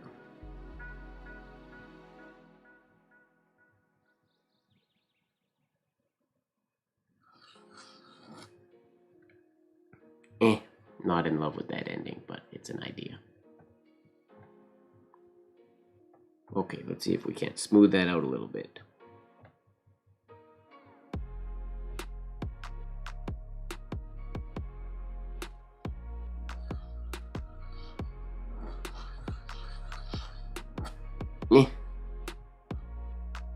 I forgot the E.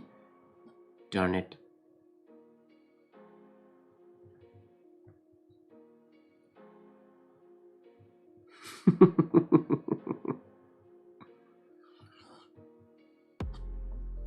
Oops.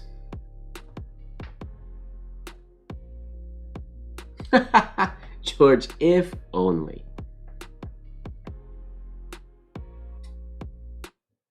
This works. I can't do it smooth, but that's a cool... That design looks really cool. The only part I don't really like is this in here. I don't like this lower loop.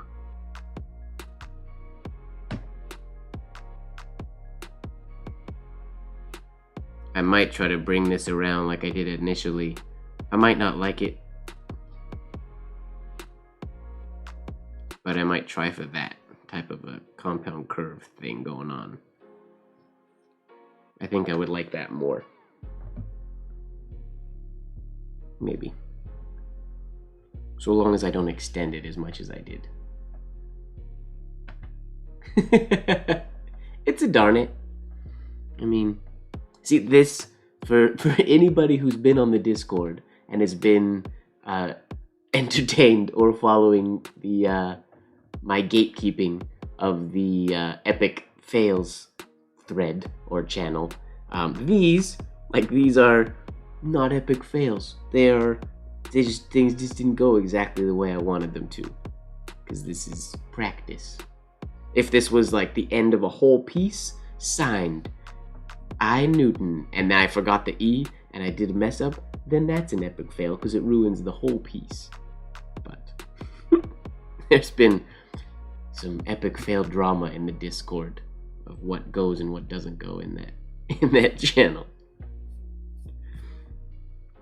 All right, here we go. Let's see if we can't do this a little better. I can't decide which N I like. This one or that one. Oh, I don't know what style of N I like. We'll stick to the traditional one. Do, do, do, do.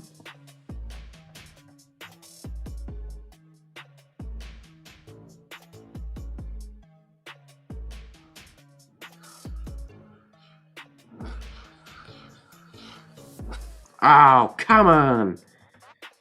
Whack juice.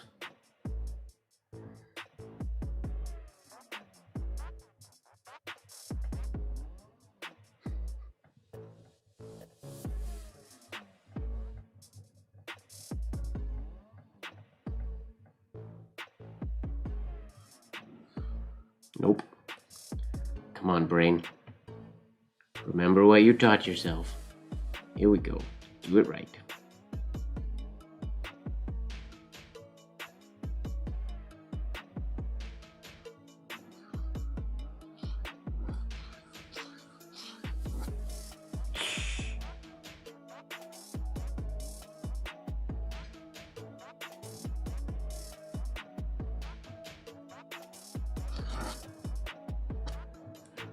That's the idea. I still don't know if I like that any better, because I don't like this little thing going on here.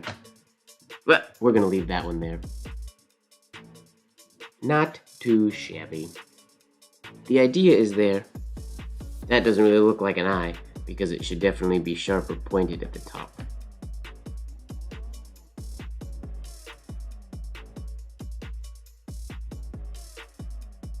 Oh, you know what might look cool? Just try something once. May or may not look cool, but it might be a neat idea.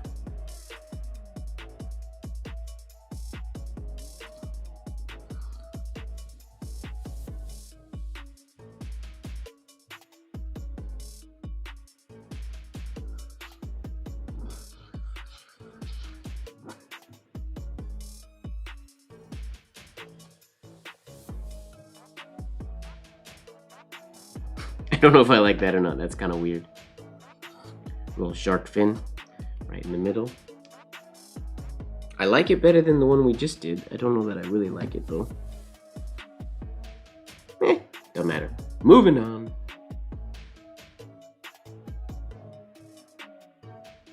Isaac Newton. Who's next in this list of famous scientists?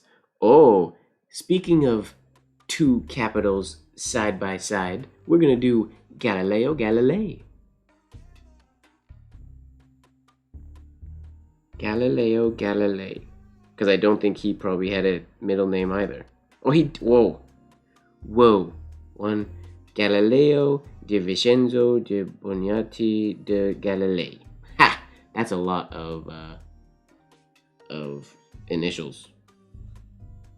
We're just gonna go Galileo G Galilei for now. Maybe I'll try the other ones in a sec.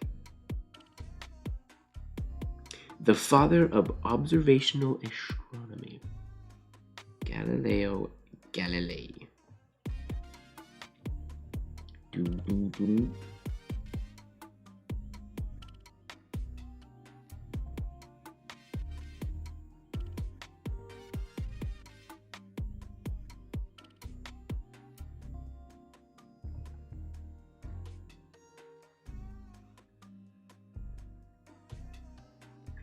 All right, here we go.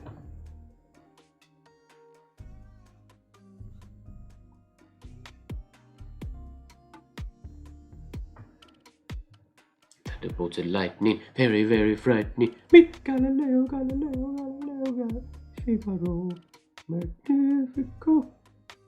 Nice. All right. GG. How can GG go together?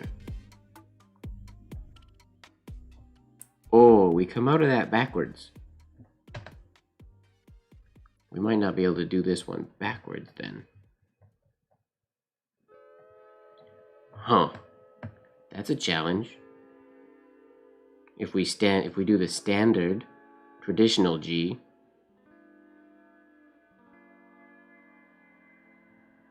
I wonder if we can do this almost more monogrammy like and nest them into each other.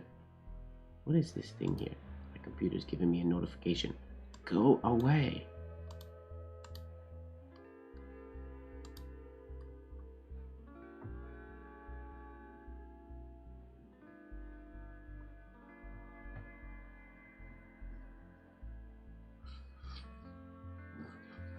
There's a G.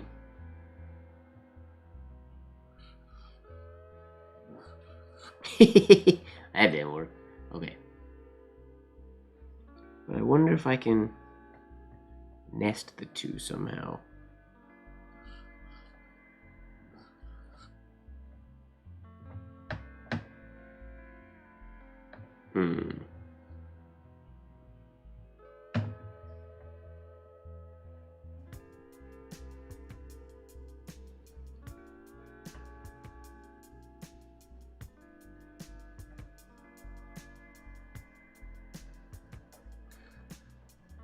Ooh, this is very challenging.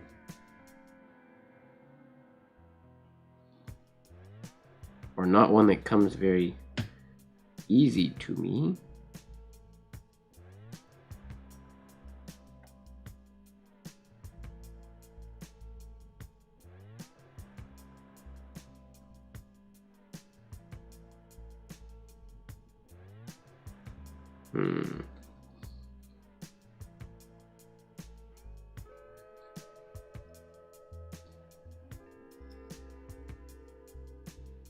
That doesn't work.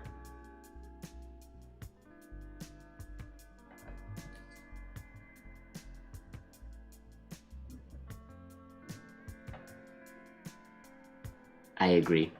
Bohemian Rhapsody is most definitely difficult to ignore.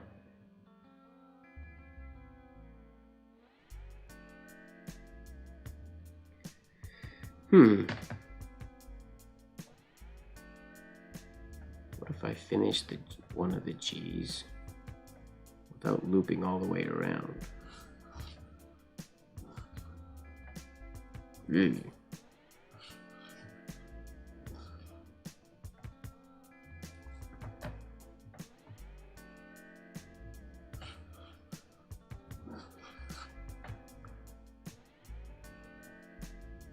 can't say that I really like that.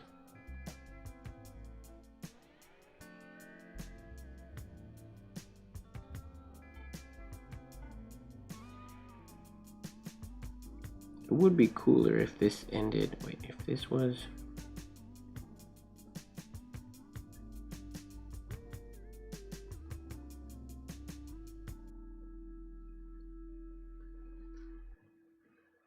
What if that went all the way to. I mean, if that's the case, this could technically keep going. And this just has to hit all those points.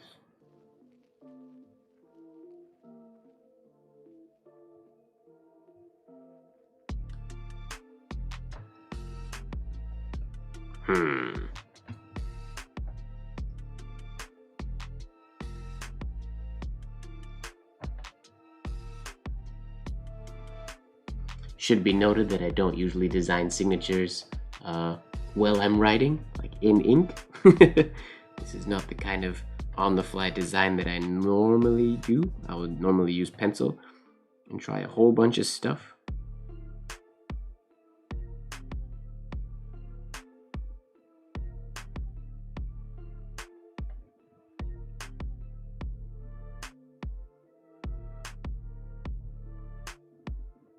Okay, so maybe that's too close together.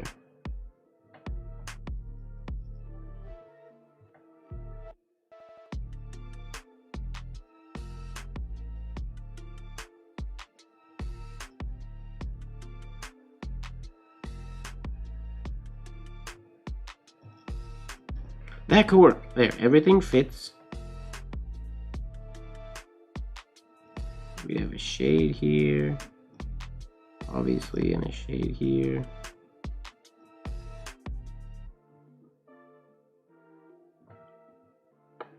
This part is going to be very difficult if we do it this way.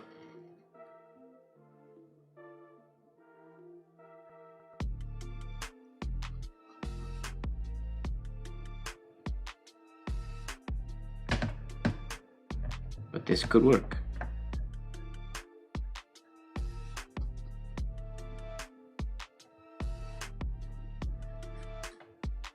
Okay, that's what we're gonna go for. I like it. I mean, really all that is just two G's side by side. They're not super nested, or there's nothing really tricky there at all. They're not even really, they're just tweaked in size a little bit. There's nothing really fancy about them. But can I do them in writing? That close together? I'm not sure. Oh, come on, dip. I'm having trouble getting a good ink dip because I'm running out of ink. Tomorrow, mix more ink.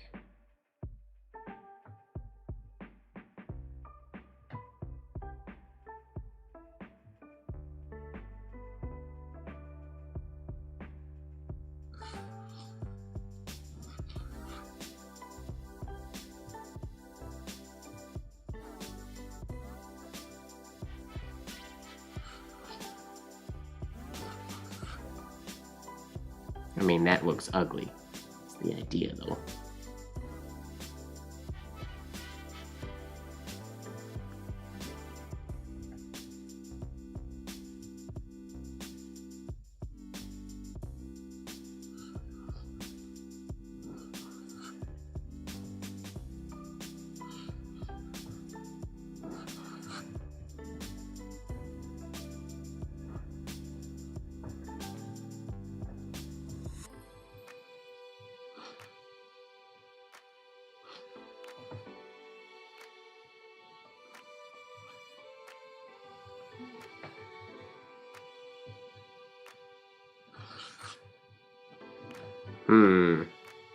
They look pretty puny, and I didn't end up getting this. This has to get up here, which means I should drop this one lower if I can to make that a little bit easier. Okay, new sheet of paper. We'll get that one figured out.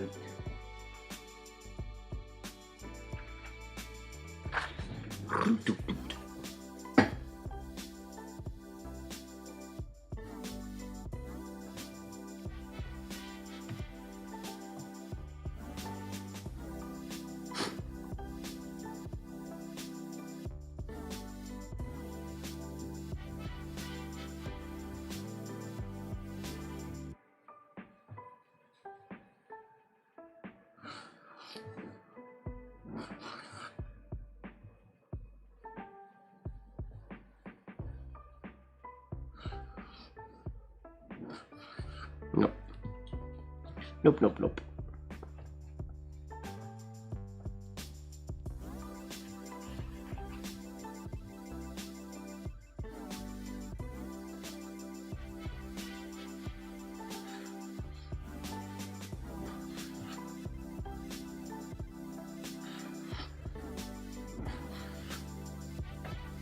I mean, that's the idea. I guess that's not a very exciting combination.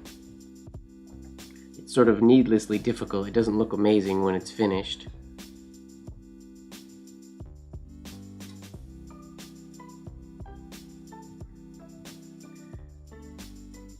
Maybe a more exciting double G would be...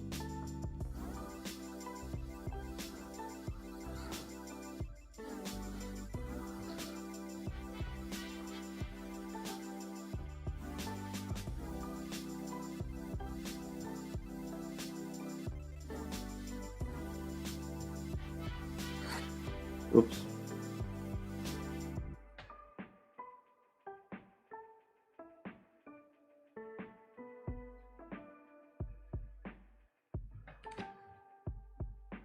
Like, that's more exciting.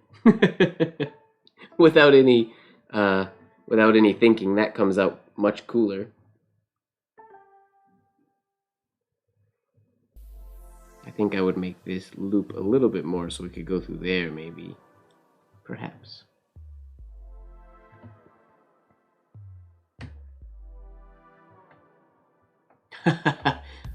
We were doing Galileo Galilei, so because Galileo is a word, is one of the lyrics from Galileo Galileo Figaro from the Bohemian Rhapsody. George was singing.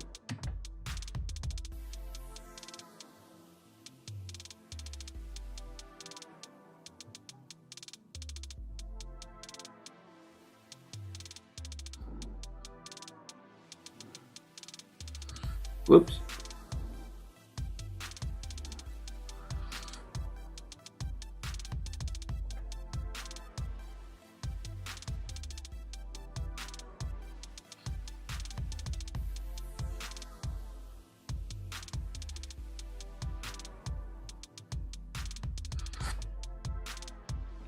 Yeah, that's a much cooler for Mr. Galileo Galilei. Kind of neat. Let's darken up these shades so they match the other ones.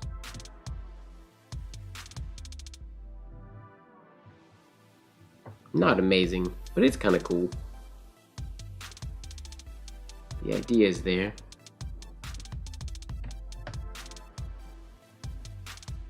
Oof, that's a long day. Yeah. No sweat, George. Thanks for hanging out. Appreciate the company. Who's next? Scientist. Who do we got? Oh, more modern. Let's do Stephen Hawking. He must have a middle name. Stephen William Hawking. S.W. Hawking.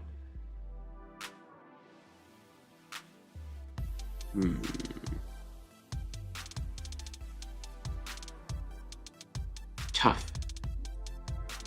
The S and the W should be relatively standard. Yeah, have a good night, man. See you next time.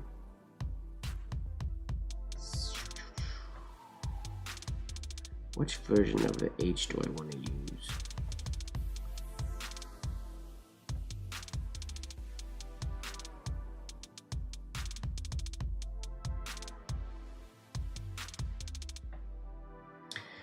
I don't know that I can do this one backwards like I've been doing most of them.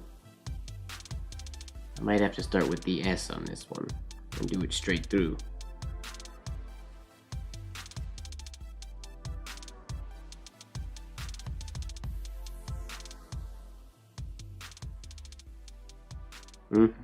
I know one way, but it feels like a bit of a cop-out. It feels like it's a too easy way. But the standard way I would do it would be...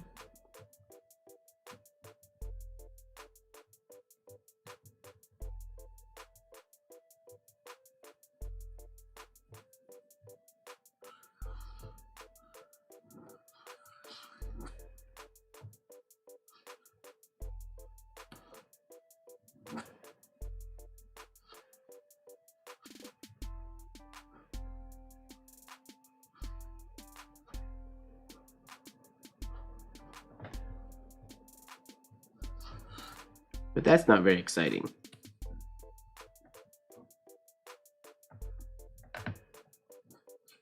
This would ideally go up there.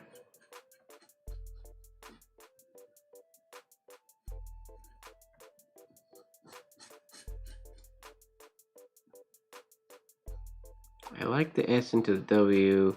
I don't like the W into the H. We can do better. Ooh, can this loop all the way around? Thread all of these.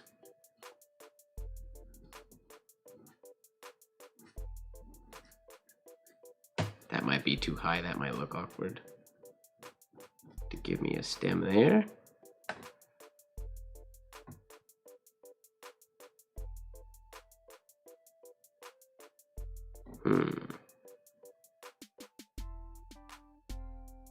Maybe. Only one way to find out.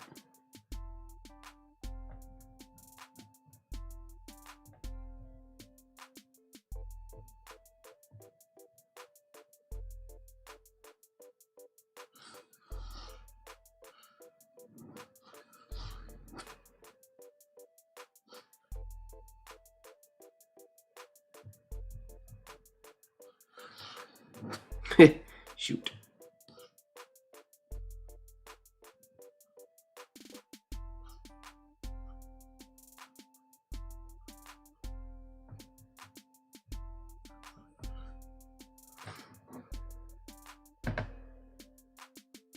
That works. I just didn't do it very good.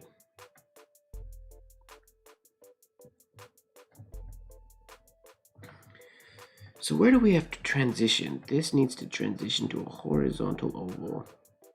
Up higher, quicker.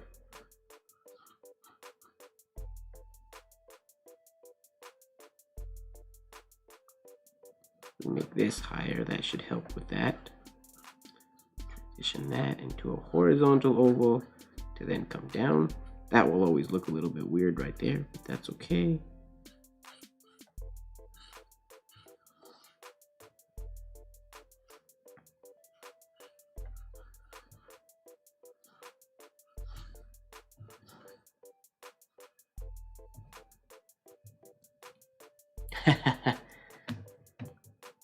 I think most of these scientists, if they were alive, would be very confused. Well, not Hawking, he was around for all of our technology, but the other ones would be very amazed / confused at the technology that we have in use now.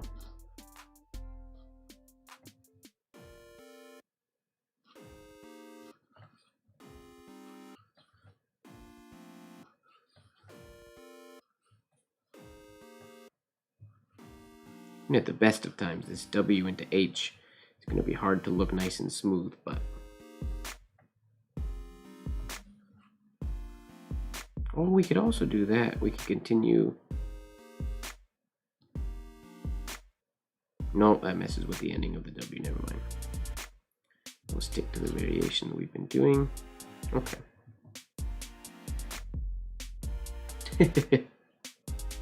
Good tunes tonight.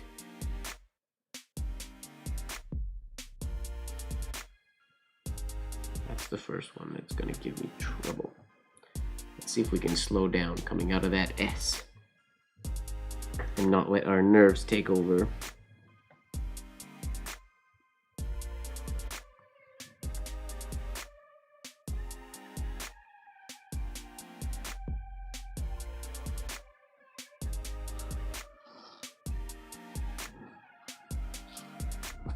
Ugh, whoops.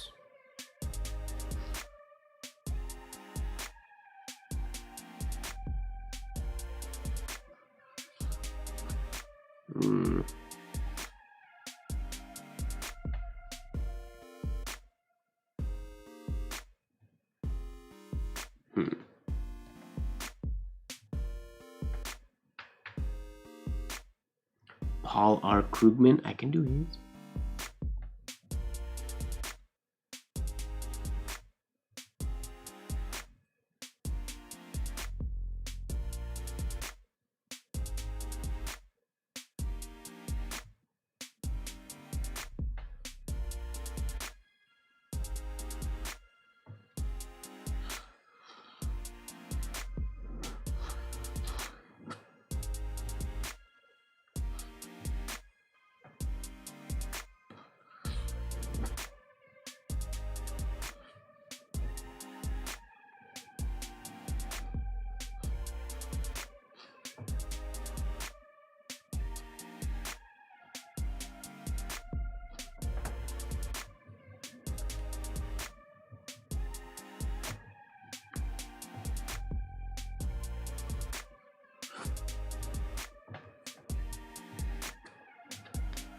Not bad.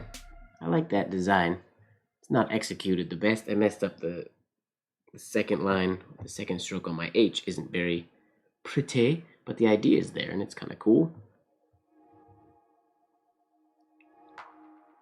P.R. Krugman.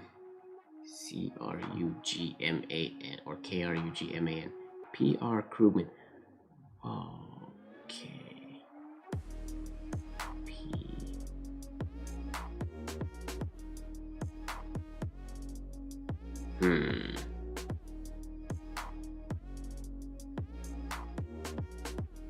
P. Sorry. Visualizing.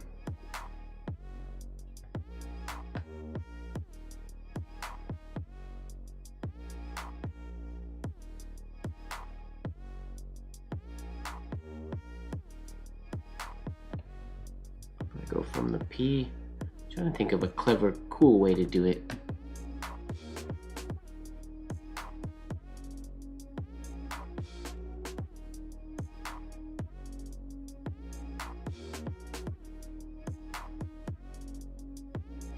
The P is a hard one to flourish out of. I can somehow...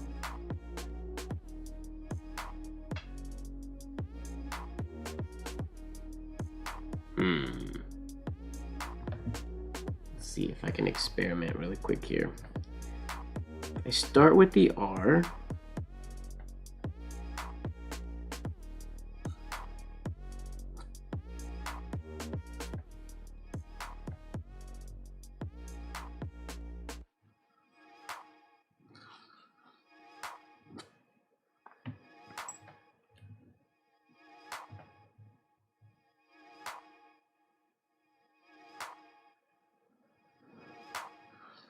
Oh, too far apart.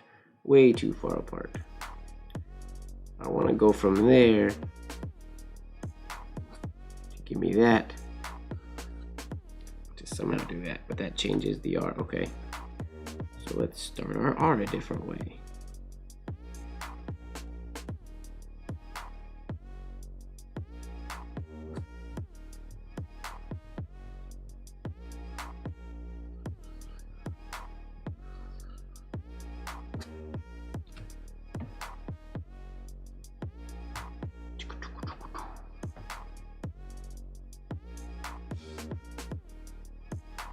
Now, shoot.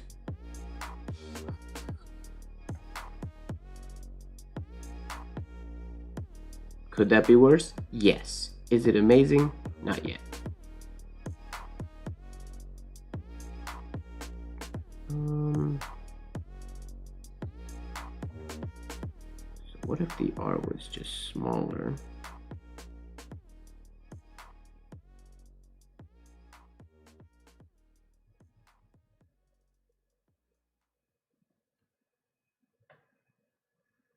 What if we looped much larger into the K? Which looks awkward until this part happens. To give us the P.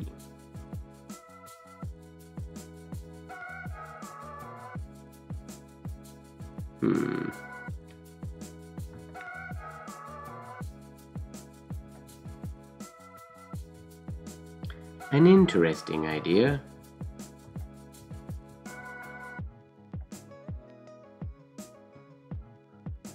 Guess it wouldn't be bad to have a little entry on there as long as it's low. Onto the R.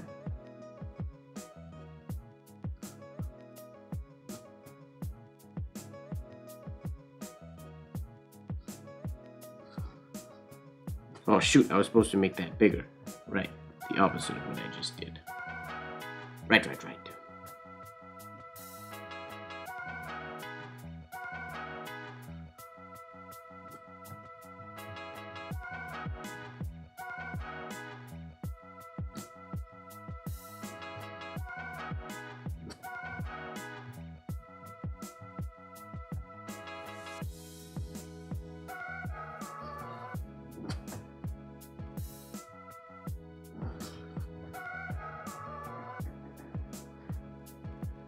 I don't love it, but again, it's a neat idea.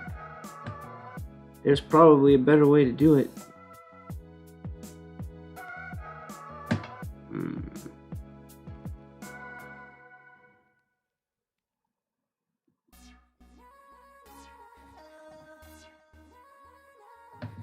What if... Curious.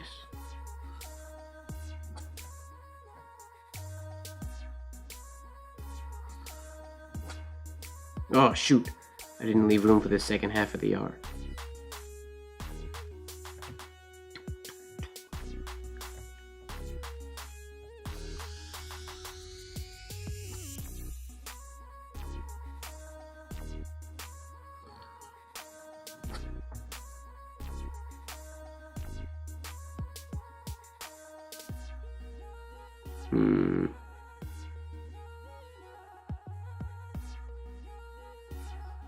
That doesn't work. Nope.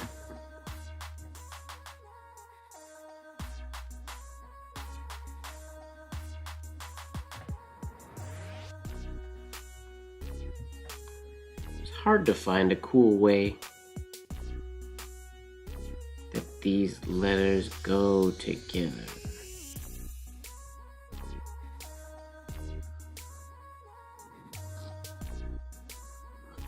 Other than, obviously, other than just doing it sort of classic, almost boring.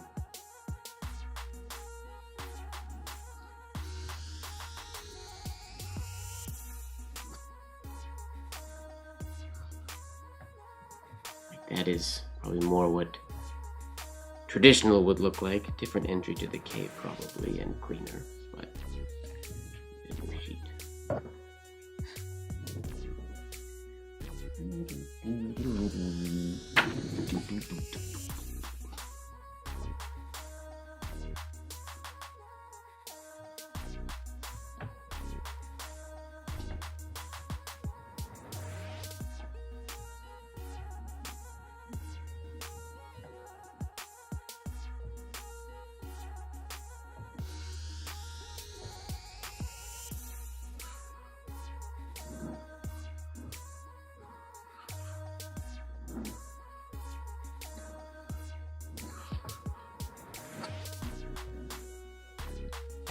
Ooh, I like that idea. Maybe a little too close together.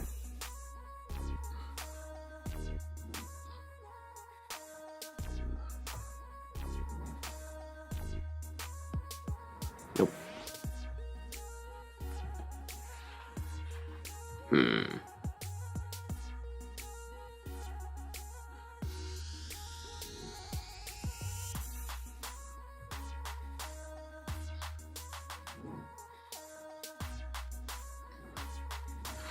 If I do that, it looks like it's too far away.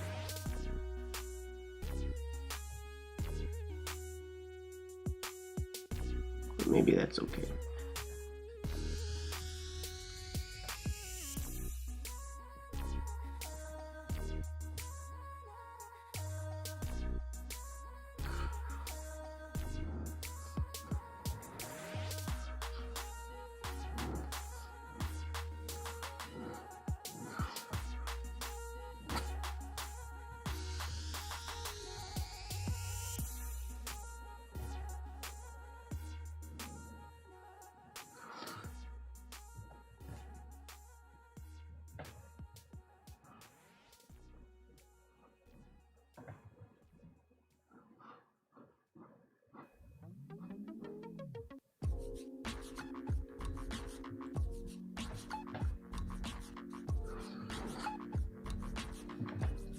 I'd probably do something like that, I guess. That works. Those are tough to get looking interesting. Alright. Next up on my list of famous scientists or famous... Ooh, and he has a middle name. We have Mr. Charles Darwin. Charles Robert Darwin. CRD. CRD.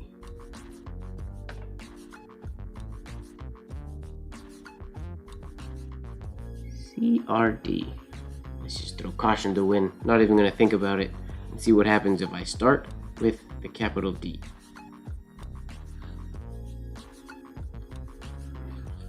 Oh, how do I get to the right? That has to be a C.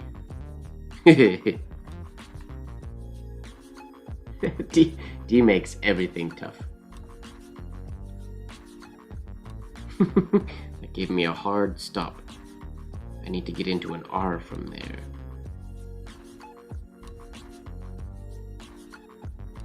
I mean, if I came out of this...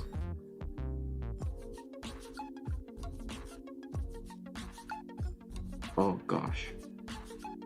In my brain, I just thought, oh, I'll just do this and go straight over all the way there, but I don't know that I can get that far over without it looking awkward.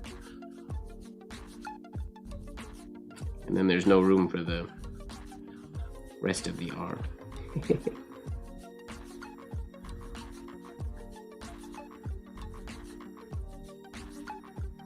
What up, Jagrudi? How's it going?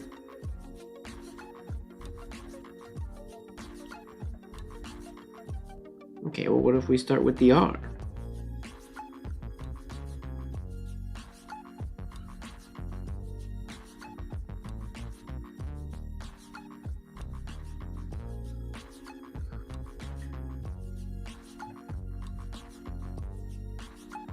We can go from there. We can easily go into a D, but that's not exciting. Anybody can do that. We want to do what other people can't do. So much for my doing all the signatures backwards. They don't work backwards. We could easily go through getting the C to the R to the D. Like, that's not challenging, but it's not cool. 3 connected letters doesn't make them cool letters. It's not a cool design.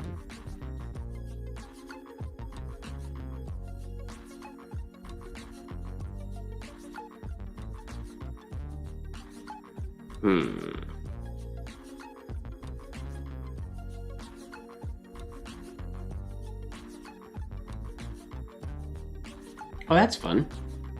What's the... I don't know the FB Courtney R. I mean, I probably do, but I don't know that it's the FB Courtney R.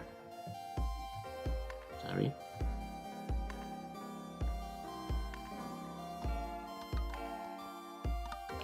Trying to think of how we can make this cooler. If we do the same thing and just space out our ovals in a more cool way.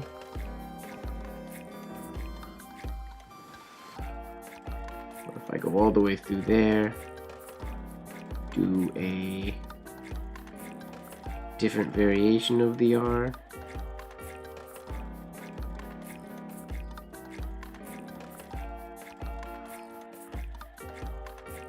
Ooh, whoops. Okay, that's ugly, but the idea is already cooler. I don't like that R. Can I make that R go all the way around the C? That could be cool. So that looks cohesive.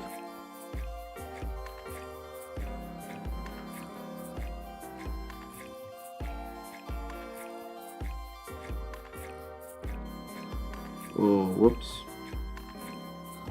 That might be too much. Unless this comes higher.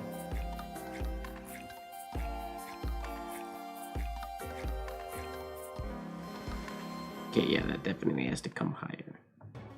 And that can go there, and then this can be high and loop through that little loop of the R.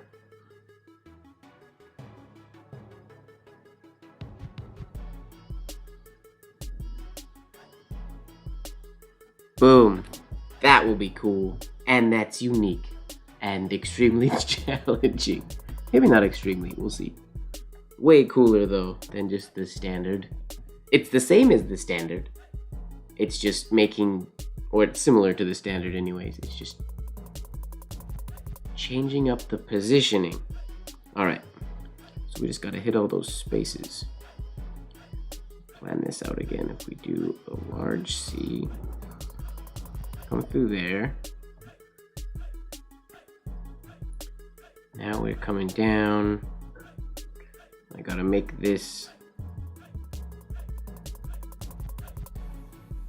high enough. Yeah.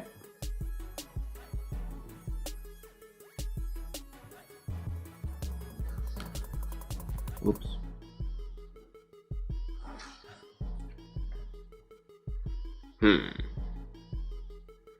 That's ugly, D.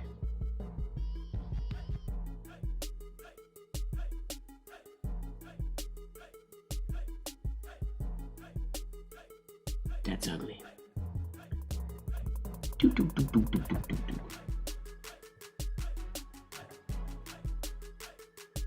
Okay. Do I like the C crossing or the R coming all the way down here? Or shorten? I kind of like it coming all the way down. It's pretty far. It's farther down than it usually would go, but stylistically, it looks kind of neat. All right. Let's see what happens here.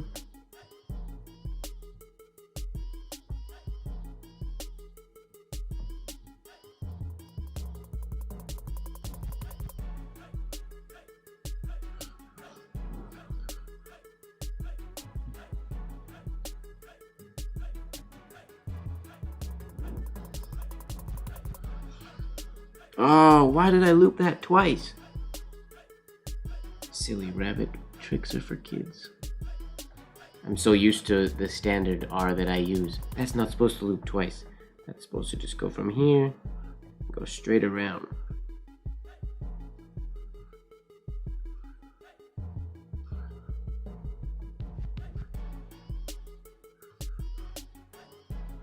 And then that is supposed to go up there.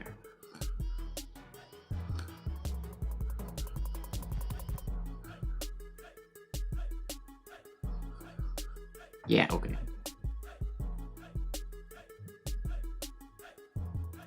That's better.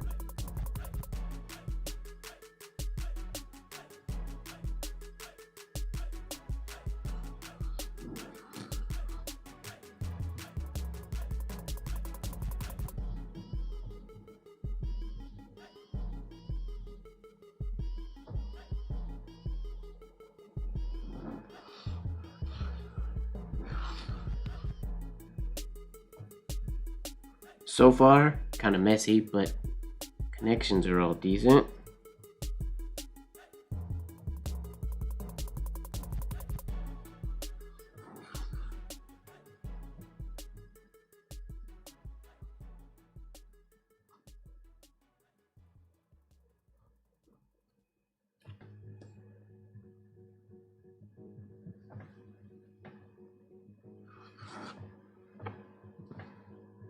CR Darwin. I like that one. I still didn't execute it perfectly, but I like how it all kind of works together. Thumbs up. Much cooler, more creative design than just going standard. This R could, or the D could obviously be much closer to the R and it would look cooler. But I won't be too picky today. What we got next? Thomas Edison. Light bulb. Does he have a middle name? I feel like it's J. Nope, it's an A. Thomas Alva Edison. T.A. Edison. Okay. T.A. Edison.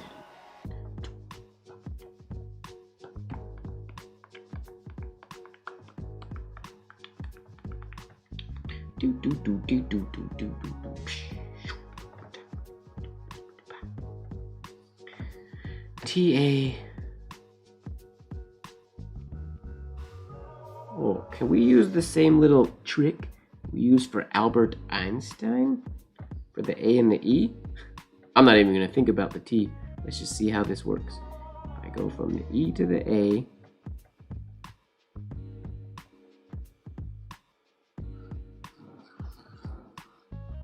Now, how do I get to that T? Oh, problem.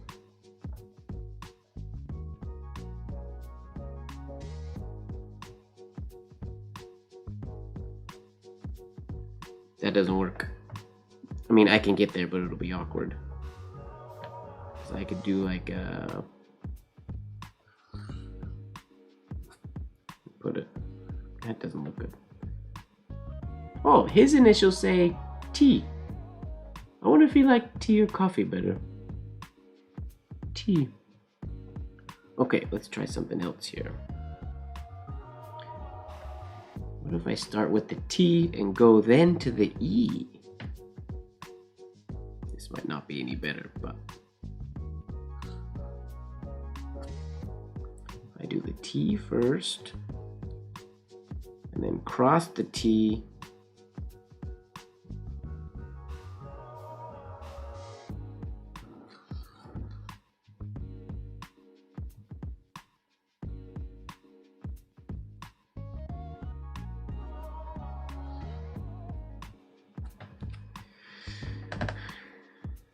The problem is the T and the E and the A don't look like they match. So to fix that, how do we fix that? What if I... Ooh, good too.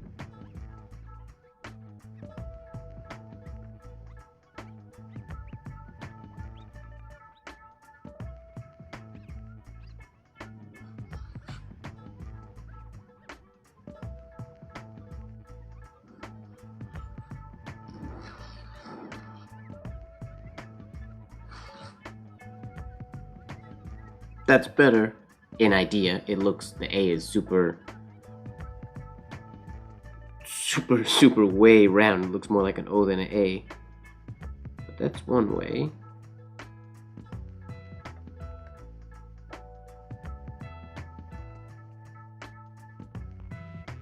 Let me try something.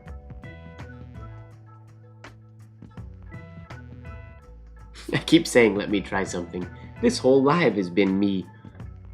Let me try something.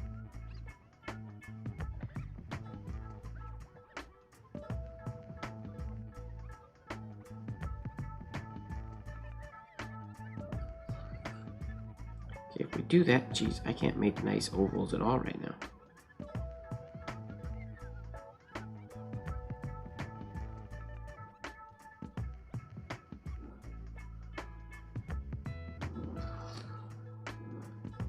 Oh, whoops. Not enough space.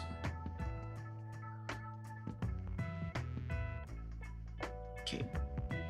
I don't know if I like that, but I have to do it so it looks a little better. Using the other variation of the A that I don't usually use.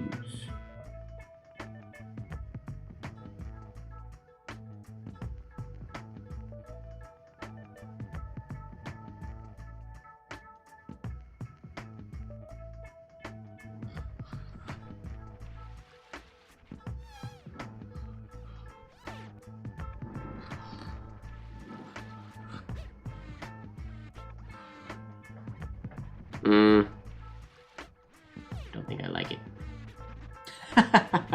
That can't be true. I don't believe that for a second. Coffee lover.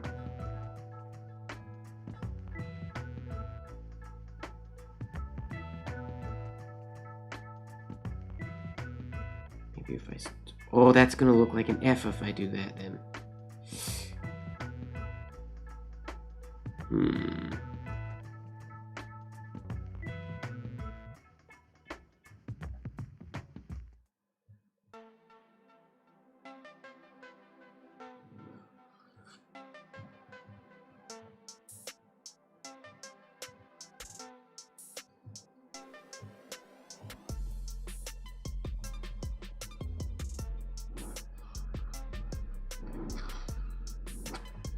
Ooh.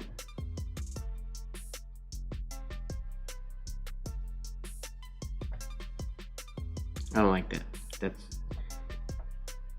I'm gonna leave that idea. Try something else. Why are T's so awkward when combined with two very rounded letters? How can I make the T look good with an E and an A?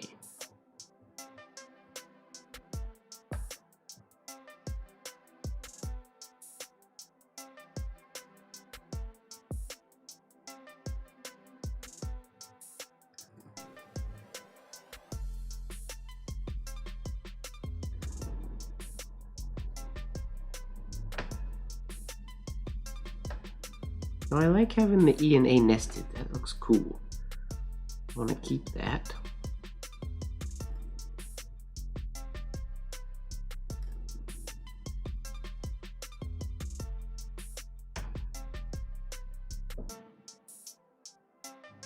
Just the T goes the completely opposite direction. So it's never gonna look like it matches. Unless what?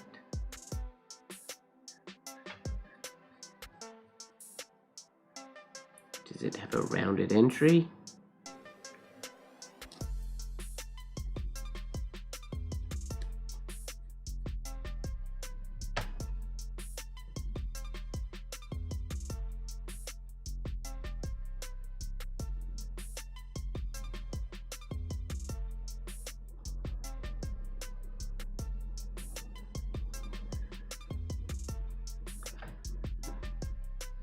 There's potential there, maybe.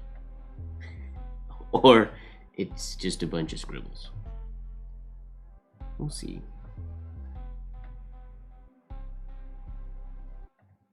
So the T is not connected at all, which is, I guess it's connected to the E, but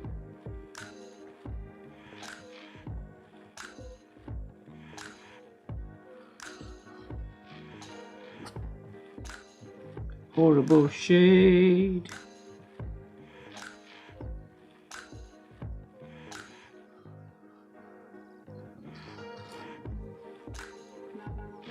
Blast. Nope.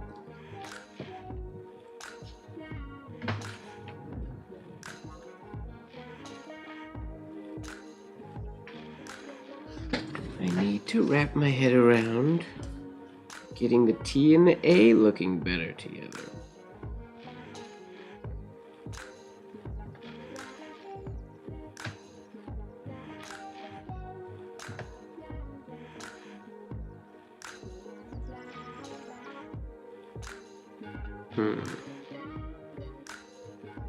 What if the shades were just super close together?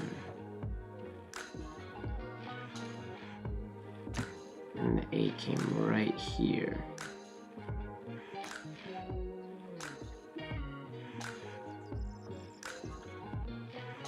Maybe the A and the E aren't nested.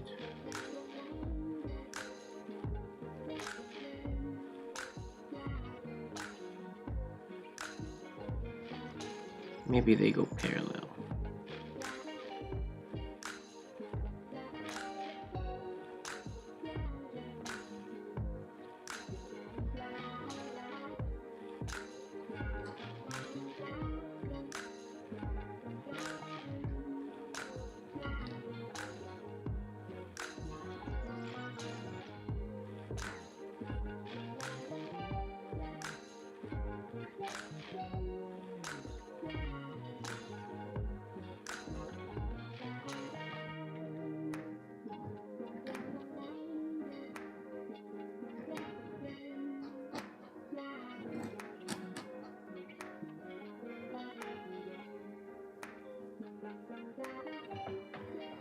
It works, but I'm not in love with it. It looks a little artistic and...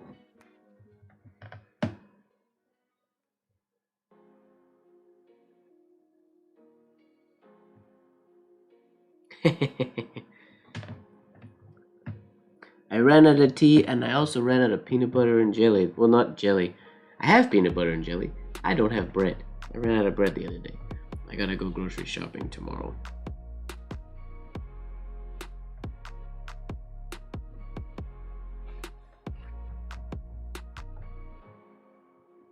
Okay, let's flip the script. Let's try something else. I don't like the way this looks.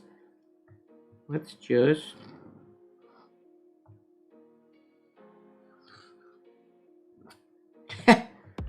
Nope. Gasp. I run out of groceries all the time. Wheat. Lately I've been getting the, what is it? 15 ancient grain bread. I don't know. Super nutty wheat bread. I've never been a huge white bread person.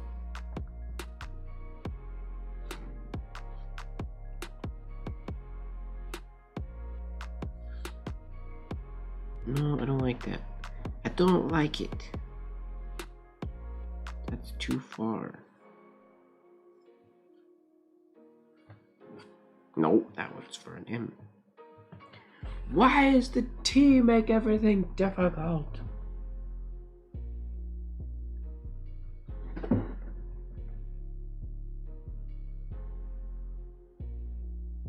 Okay.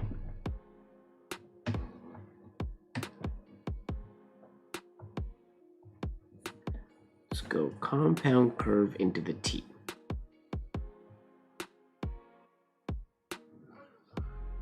We'll use that as our entry. We have that shade there. We have this little line.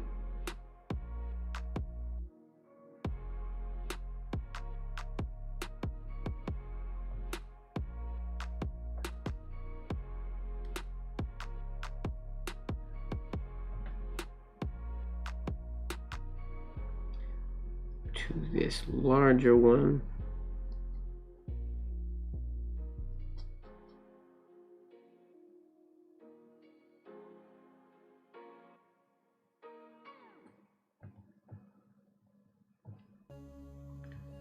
Or maybe this will loop up this way.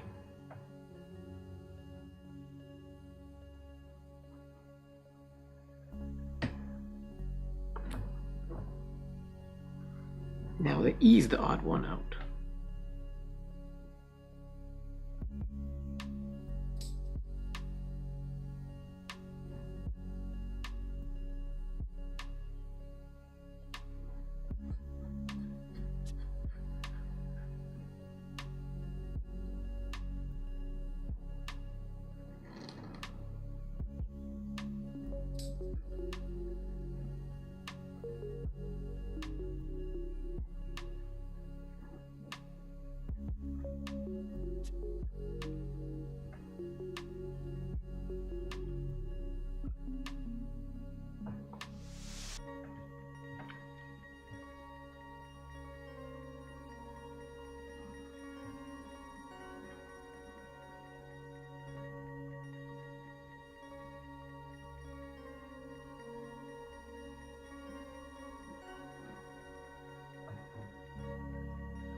I like that better than what we had before. Sorry. You guys are talking about bread.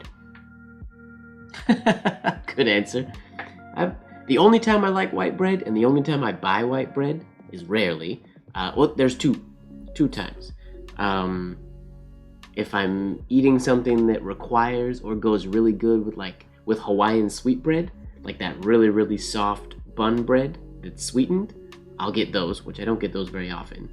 But if I'm making something that those go good with, I like Hawaiian sweet bread, which is white. Or if I'm making French toast, I often make French toast with wheat bread, but thick Texas toast, making French toast with thick white Texas toast tastes the best. So when I normally make French toast, which I did just a few days ago actually, I made myself French toast for breakfast. I just use my regular whole wheat bread. But if I really want to make like good French toast, I'll buy white Texas toast because it's thickly sliced and it makes the best French toast. But normally, the grainy bread is my go-to. I've never been a huge. I don't eat like pumpernickel or rye, or I don't like sourdough. I know a lot of people love sourdough, and during COVID, a lot of people got their sourdough starters going, and people were, I think, was it last year? I just saw a lot of friends on the internet growing or cultivating sourdough starters and whatnot. But I've never been a sourdough fan. I like simple bread. I'm simple. Okay, this I think works. I like this design better than the ones we've done before. Can I do it? Who knows? As of right now, not like that exactly. There's a lot of weird precision-y things in there. And I don't love this, but it's better than what we had going on before, for sure.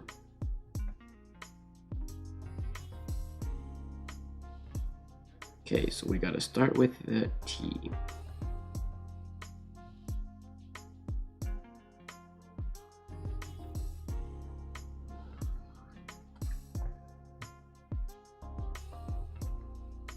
Then from there, everything else happens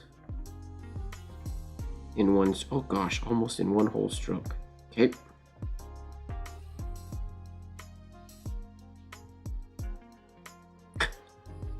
This is kind of a doozy.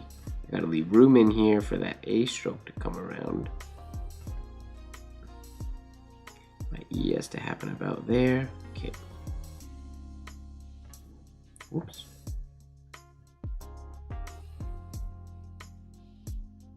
Yeah, I've never really liked sourdough. I like making garlic bread.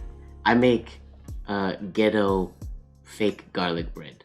I know, like, to make proper garlic bread, you use the garlic butter and whatnot, and you put it in the oven and it soaks in. And I toast bread in my toaster, and as soon as the toaster pops out, I put butter on it, and I put garlic powder, and I mix it all with the knife. And then that's my ghetto poor man's garlic bread. If I'm having pasta and decide that I want to feel fancy and have garlic bread, that's what I do. I don't do it the proper way.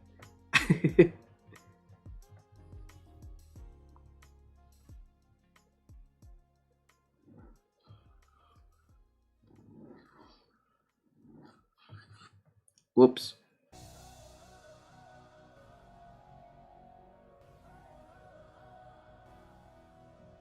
Oh, and the A can go to make to lead into the D. That's fun. That looks horrendous, but that's the mapping is all there. It doesn't look very good at all though. We'll finish it simply. I love ghetto garlic bread, man. I'm all about those ghetto shortcuts.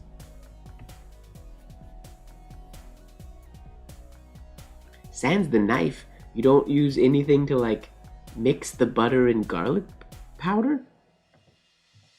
And I do it when it's like when the toast is still super warm, so that the butter melts, and then I put the garlic powder on there quick enough, and then mix it into the butter before it gets soaked into the toast.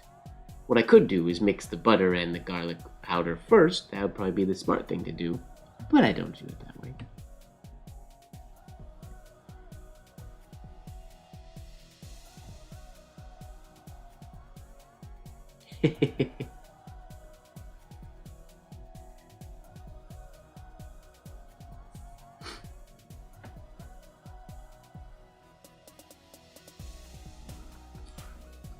Oops, already off to a not amazing start.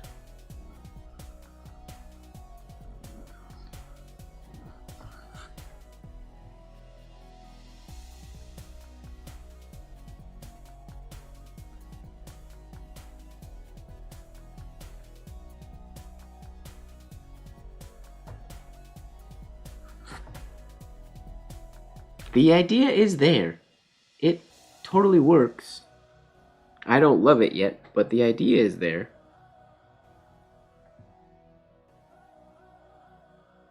If only Thomas Edison were alive and liked this signature, then maybe this would be on all the light bulbs.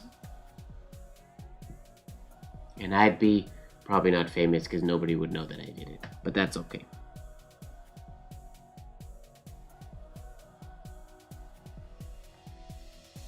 I'm gonna try that one more time, but then we're gonna call that one finished.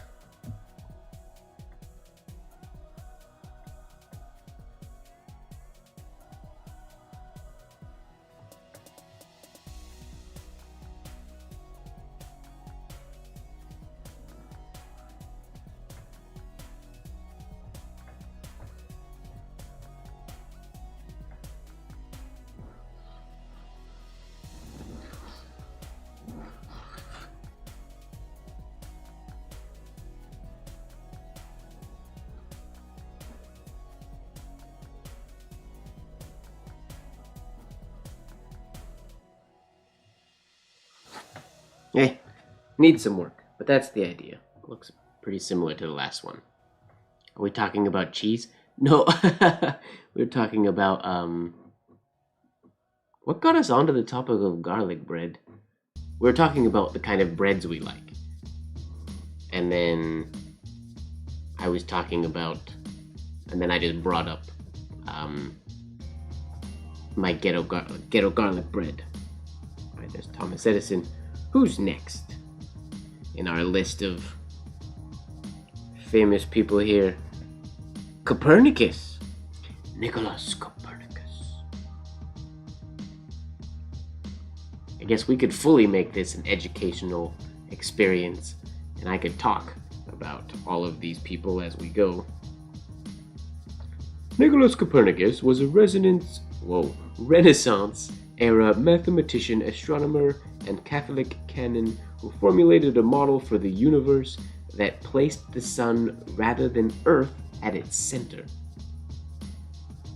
So people who are self-centered, you can call them Copernicus. Oh, you think the sun revolves? You think everything revolves around you, Copernicus. Like, okay, slow it down, Copernicus. Relax.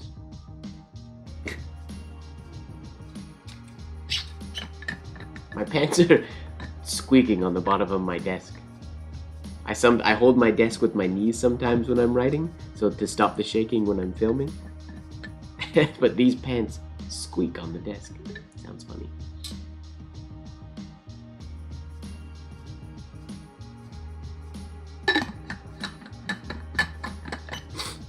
Oh yeah, I said I ran out of tea, and then you said PBJ, and then I said that I didn't have bread.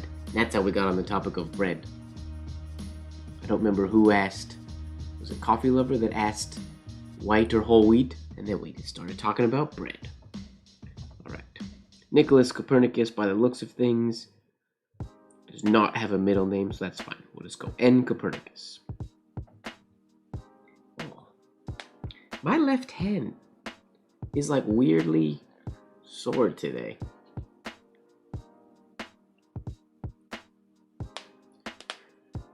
For no good reason. Oh, stretch. Oh, sorry. Okay. Let's do it. Nicholas Copernicus.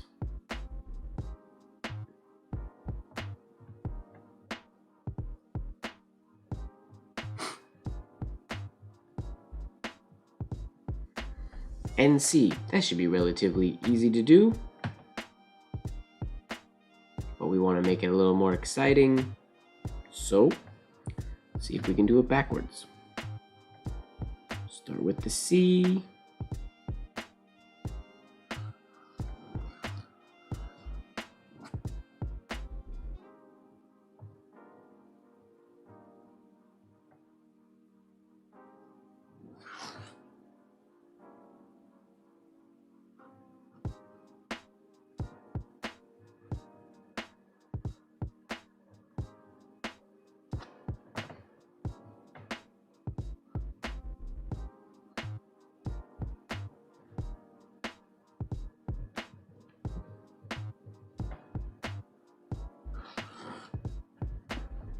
Well, that turned out pretty decent right off the bat.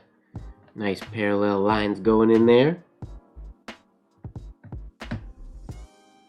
How could we make that better? Do we need to make it better? No, I don't think so. Not the biggest fan of this compound curve into the end. I tend to use that a lot and it's kind of weird, but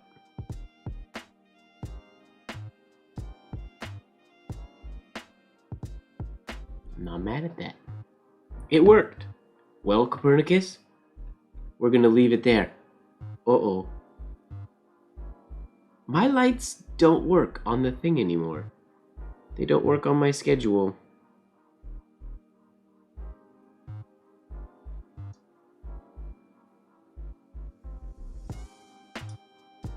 Alright. Well, you know what that means.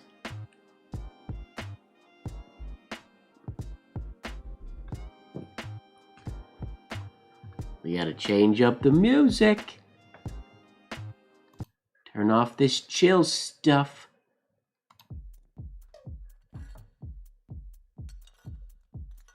Uh-oh. Good luck, coffee lover. Enjoy. Have a good night. No, it can't see me anymore. So what are we gonna do here?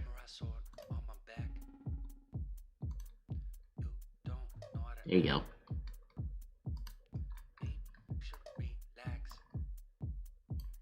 Little EDM music.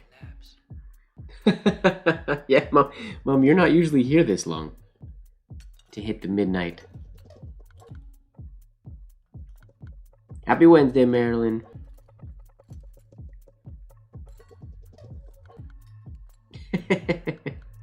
Ooh, glowy teeth.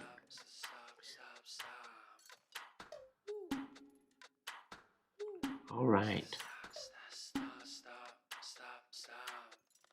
I don't know this playlist at all, so I'm gonna keep writing on this paper. Will still work, I think. I don't want to change to the gray paper. We won't get quite as much glow as last time, but that's okay. An 8 Trinity pattern. Sounds intense. Hey, my teeth are very glowy. I guess I could turn this a little bit and get... There we go. A little more on my face. Bad pylon doesn't glow. My Rubik's Cube glows. This light is very bright. Good night, Mom. Sweet dreams.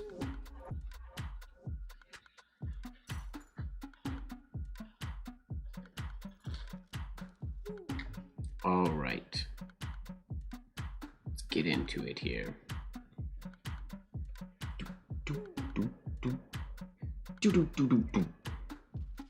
Who's next? We got Copernicus.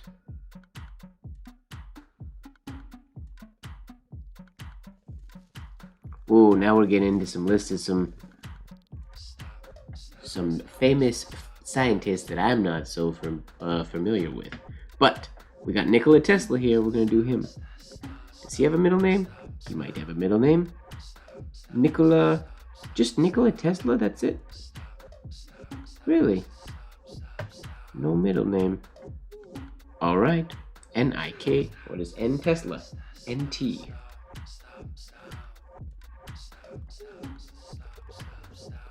Have you guys seen the video of the guy? Here, I'll do it in pencil.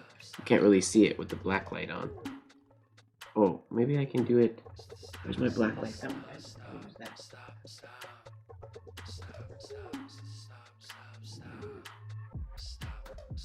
Oh, Sheldon Cooper? What's Sheldon Cooper's middle name, Rose?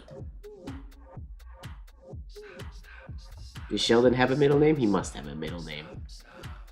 Or did they give him one? Yeah, they must have.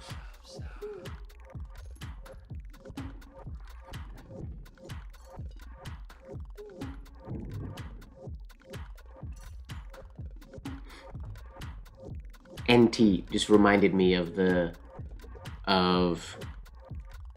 there's a guy on, I don't know if it's YouTube or what, there's like a video and he wrote empty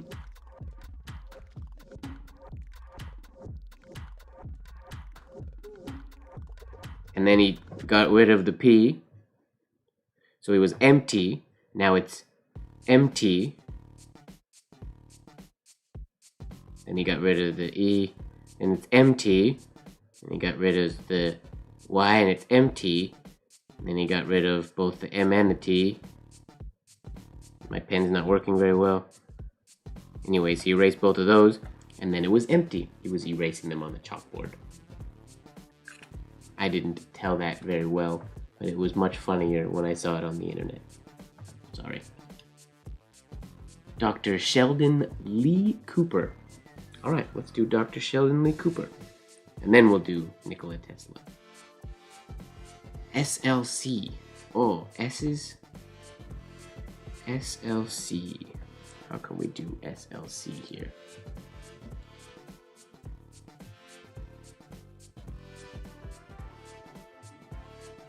SLC. Can I start with the C? Ooh, nope.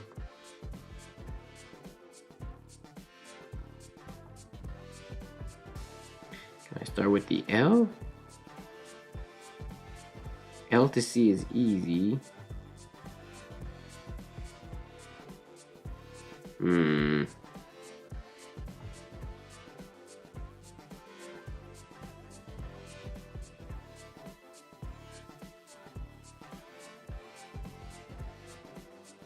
Okay, I think I know what I'm gonna do. We'll see if it works. I'm not gonna do it backwards. I'll have to start with the S. But if I leave room on the S at the top to come through later, I can do S, L, C.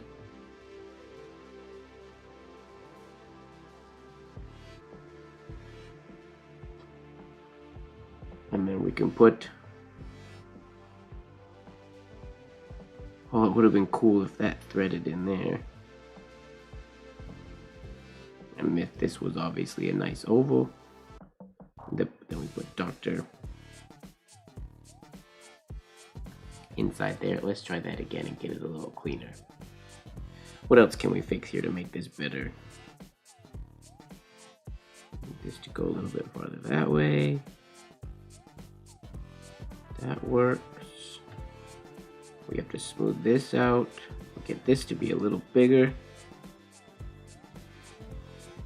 so that the C is the same height as the other letters. Yeah.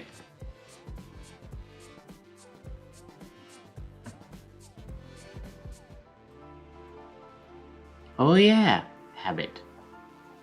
Abbot. A bit. Bit.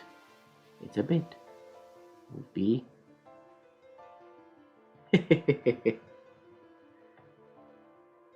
That's fun.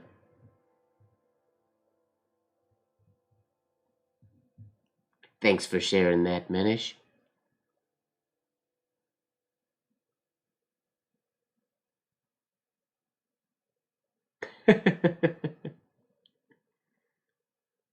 Okay, here we go. Dr. SLC. We'll try this again. See if we can't get a little cleaner. I'm wondering if I want to do the S like that. I think I'm going to do that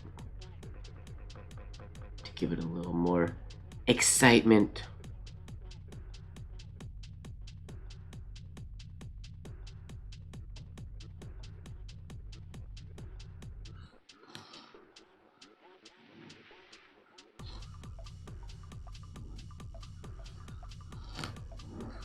Whoops, I forgot to bring this up as high as I wanted to. Other than that, it turned out relatively decent.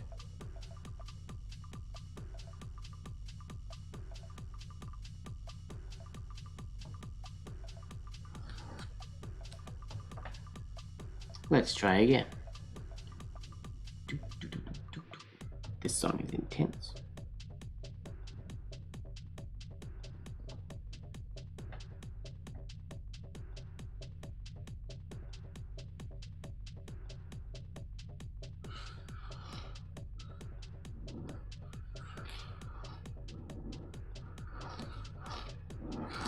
Whoops.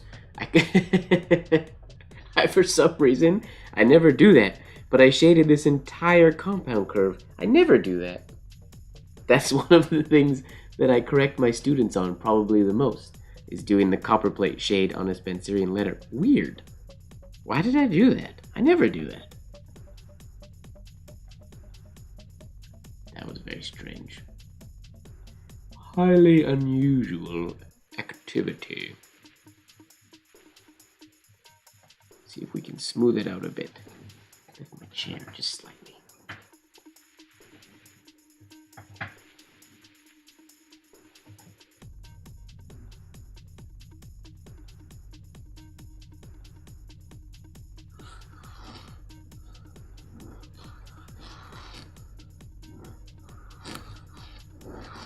Oh, nib snap.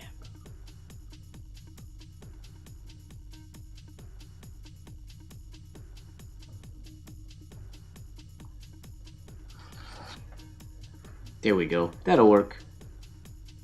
All right, doctor.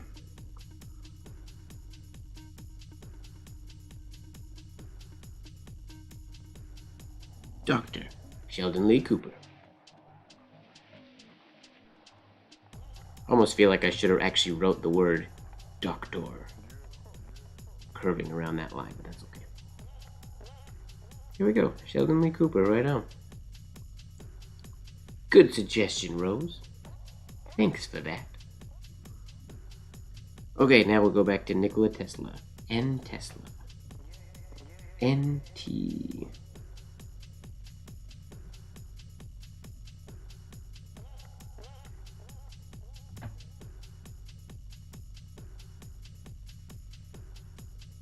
Can we make this relatively simply?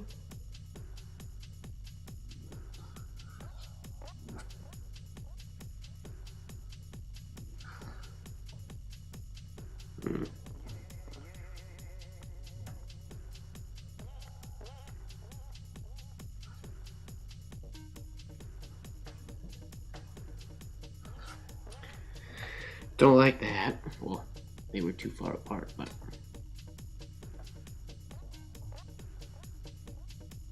Ooh, that's fun. Enjoy that, Marilyn. Have a pleasant evening. Sweet dreams.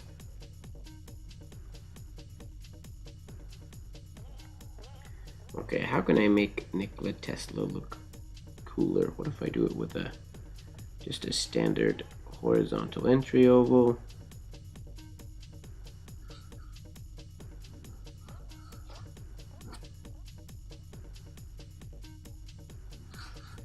Oh, too far apart. So I had to stretch that way. I like that idea though. Try that. See if we can fix that.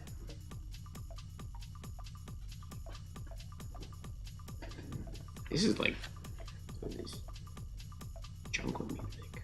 This isn't jungle music. Just that little instrument.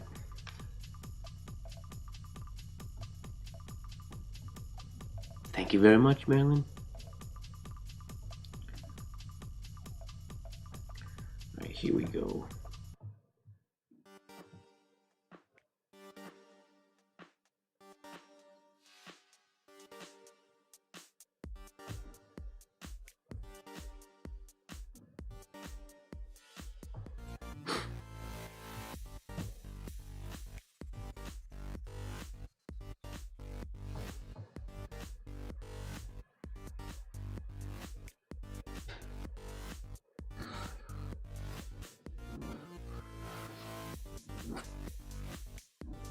Whoops. Does that have to be... What if I drop the T below the baseline? What if we get super artistic here? I drop the T below the baseline just a little bit.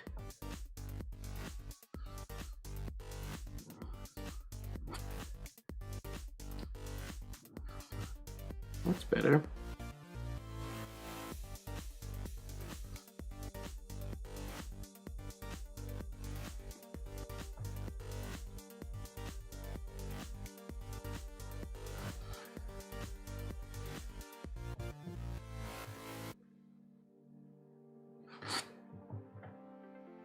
That's kind of cool. And Tesla. That actually looks pretty neat. This is too long, but let's try that one more time. I like that with the N and the T so close together.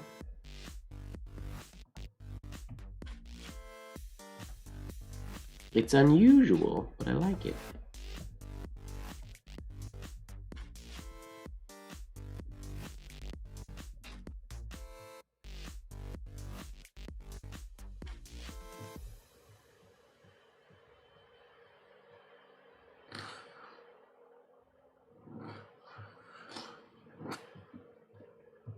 Oh, did I add an extra loop? I did. Whoopsies.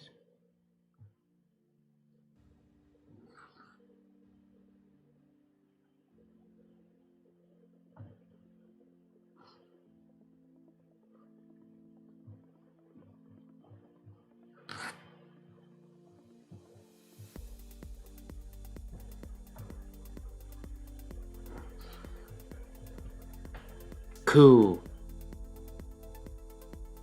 I like that. I like how it fits in like a tiny little design. Sweet.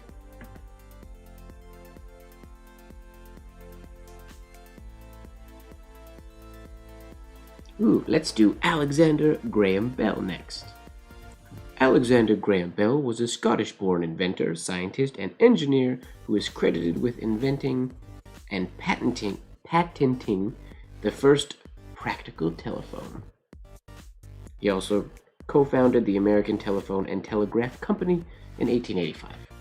Alexander Graham Bell, A.G. Bell. AGB. I really like that Tesla. That looks cool. Sweet. Okay, AGB. Alexander Graham Bell.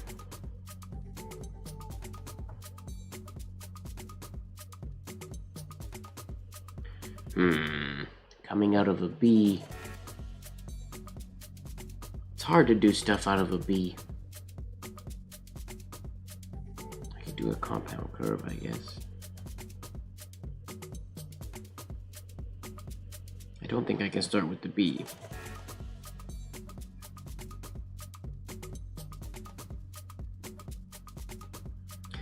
Well, and the G goes that way too.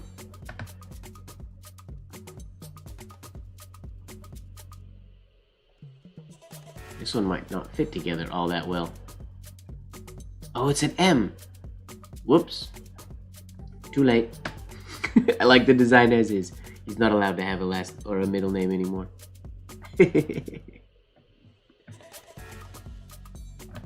Alexander Graham Bell feels like quite the challenge.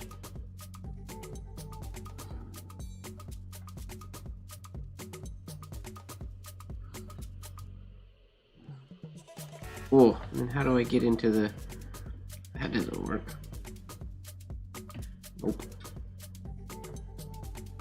If I start with the G. Coming around this way. None of these letters start that way.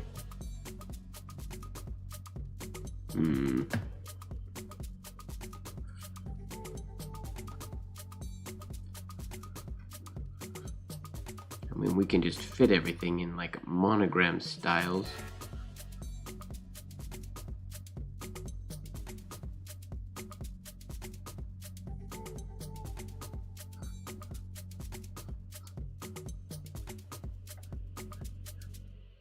Oh.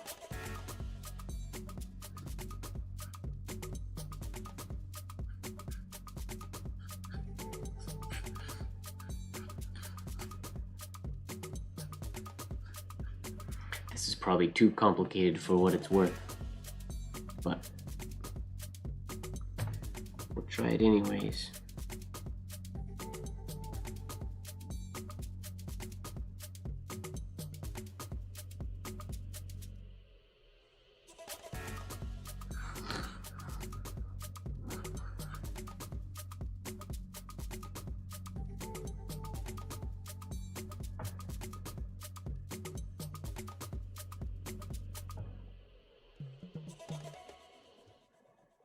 Whoops, I was supposed to do the A first.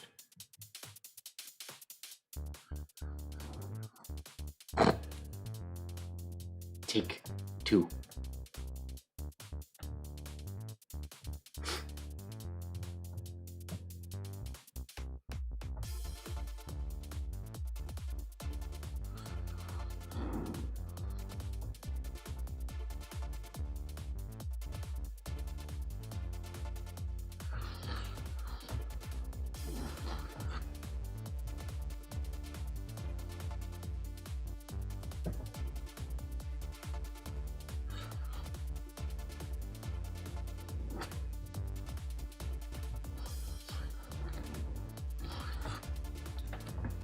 Oh, this should continue.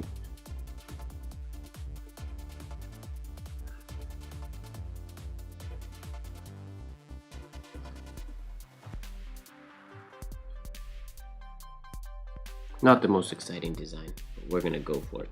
We're gonna go with it. Okay. Try to do it a little bit smaller.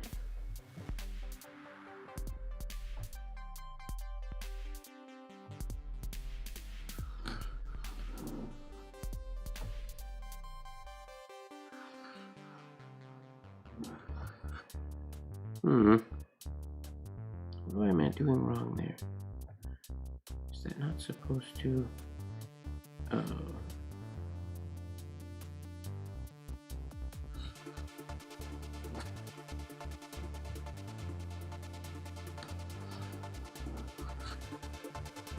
So the A, well, that just gets bigger. That's no good. What am I doing wrong? I'm making the G too big.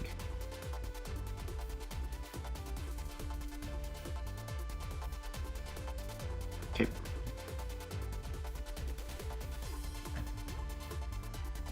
Operation, make the G a little bit smaller.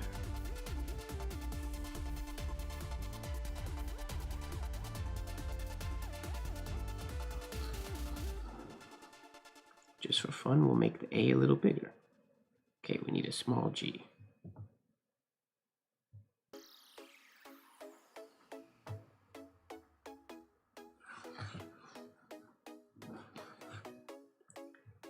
That's the idea, I think.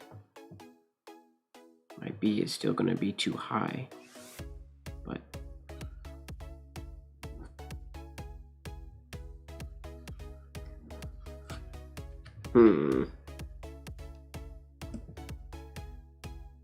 A and G need to come closer together.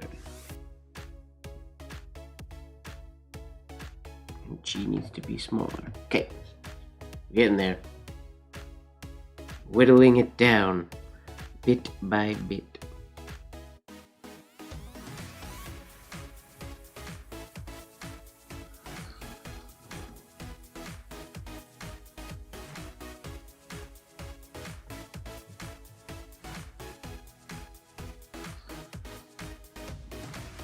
Oops.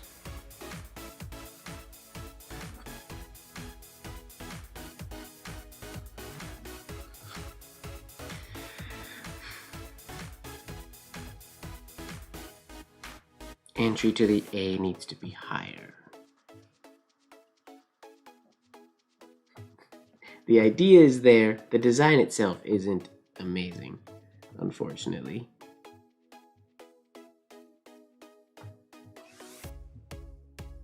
Unfortunately.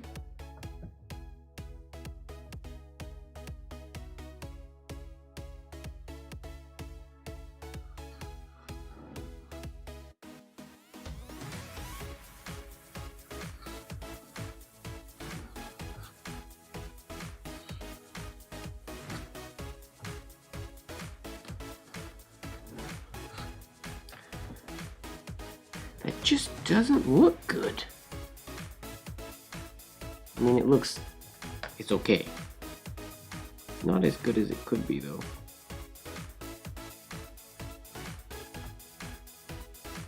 The design, I'm not talking about the execution. The execution is kind of all over the place, but...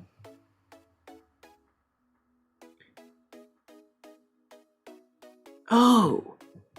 Because my A in my initial design goes up here?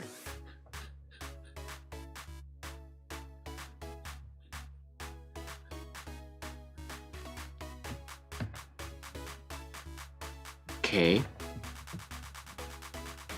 So we gotta fit the A inside that entry?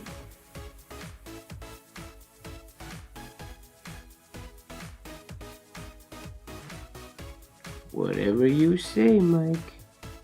I don't know if that's gonna work.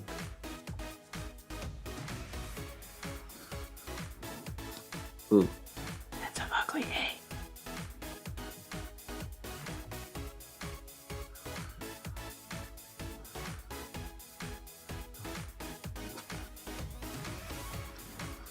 That does fix the height problem of the left side, though. Okay. There is something to that.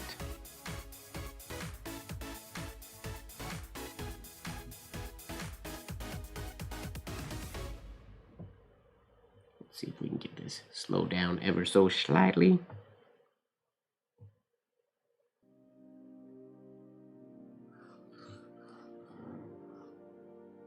That's just an ugly A.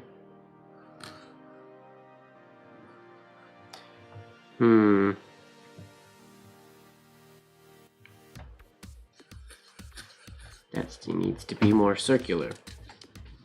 The problem is, I don't know if this design is good enough to dedicate this much time to getting it right. Because it's just not a great design. I don't think it's a little excessively messy.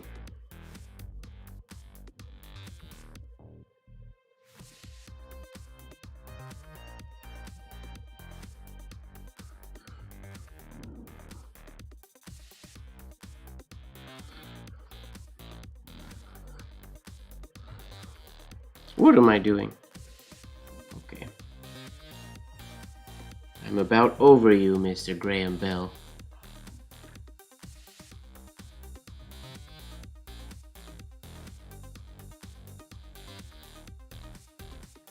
Take out that large loop of the A.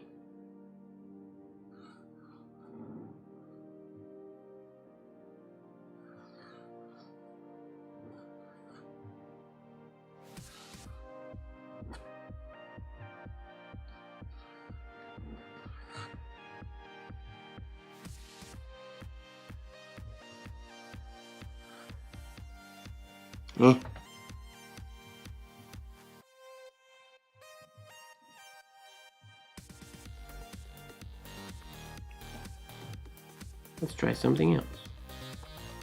Because I am not a fan of that. We ditch the traditional G. The traditional G is just hard, apparently, in general, to make look good so far. If tonight is any proof.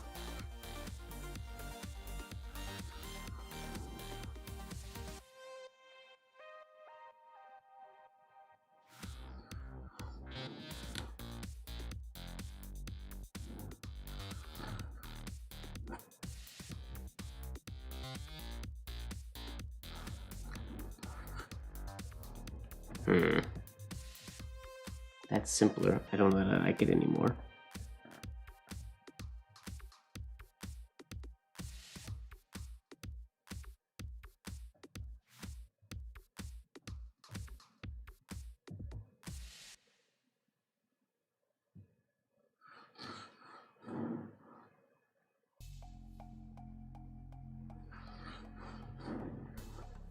There's a few too many conflicting loops in here.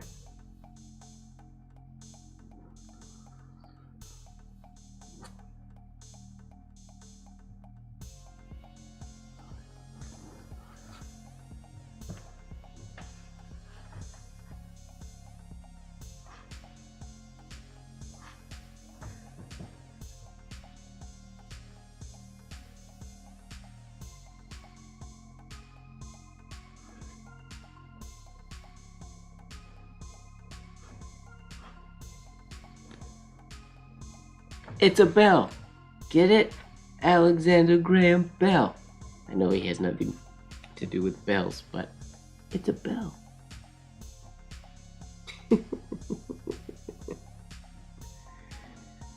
Oh. Ladies and gentlemen, I think that's about it for scientists' names.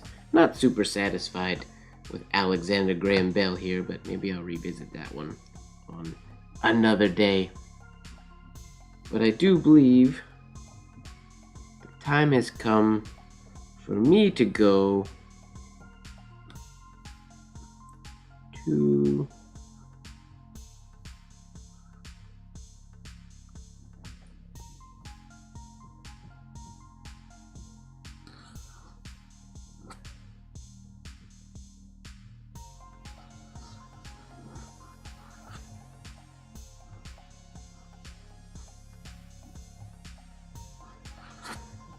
bed.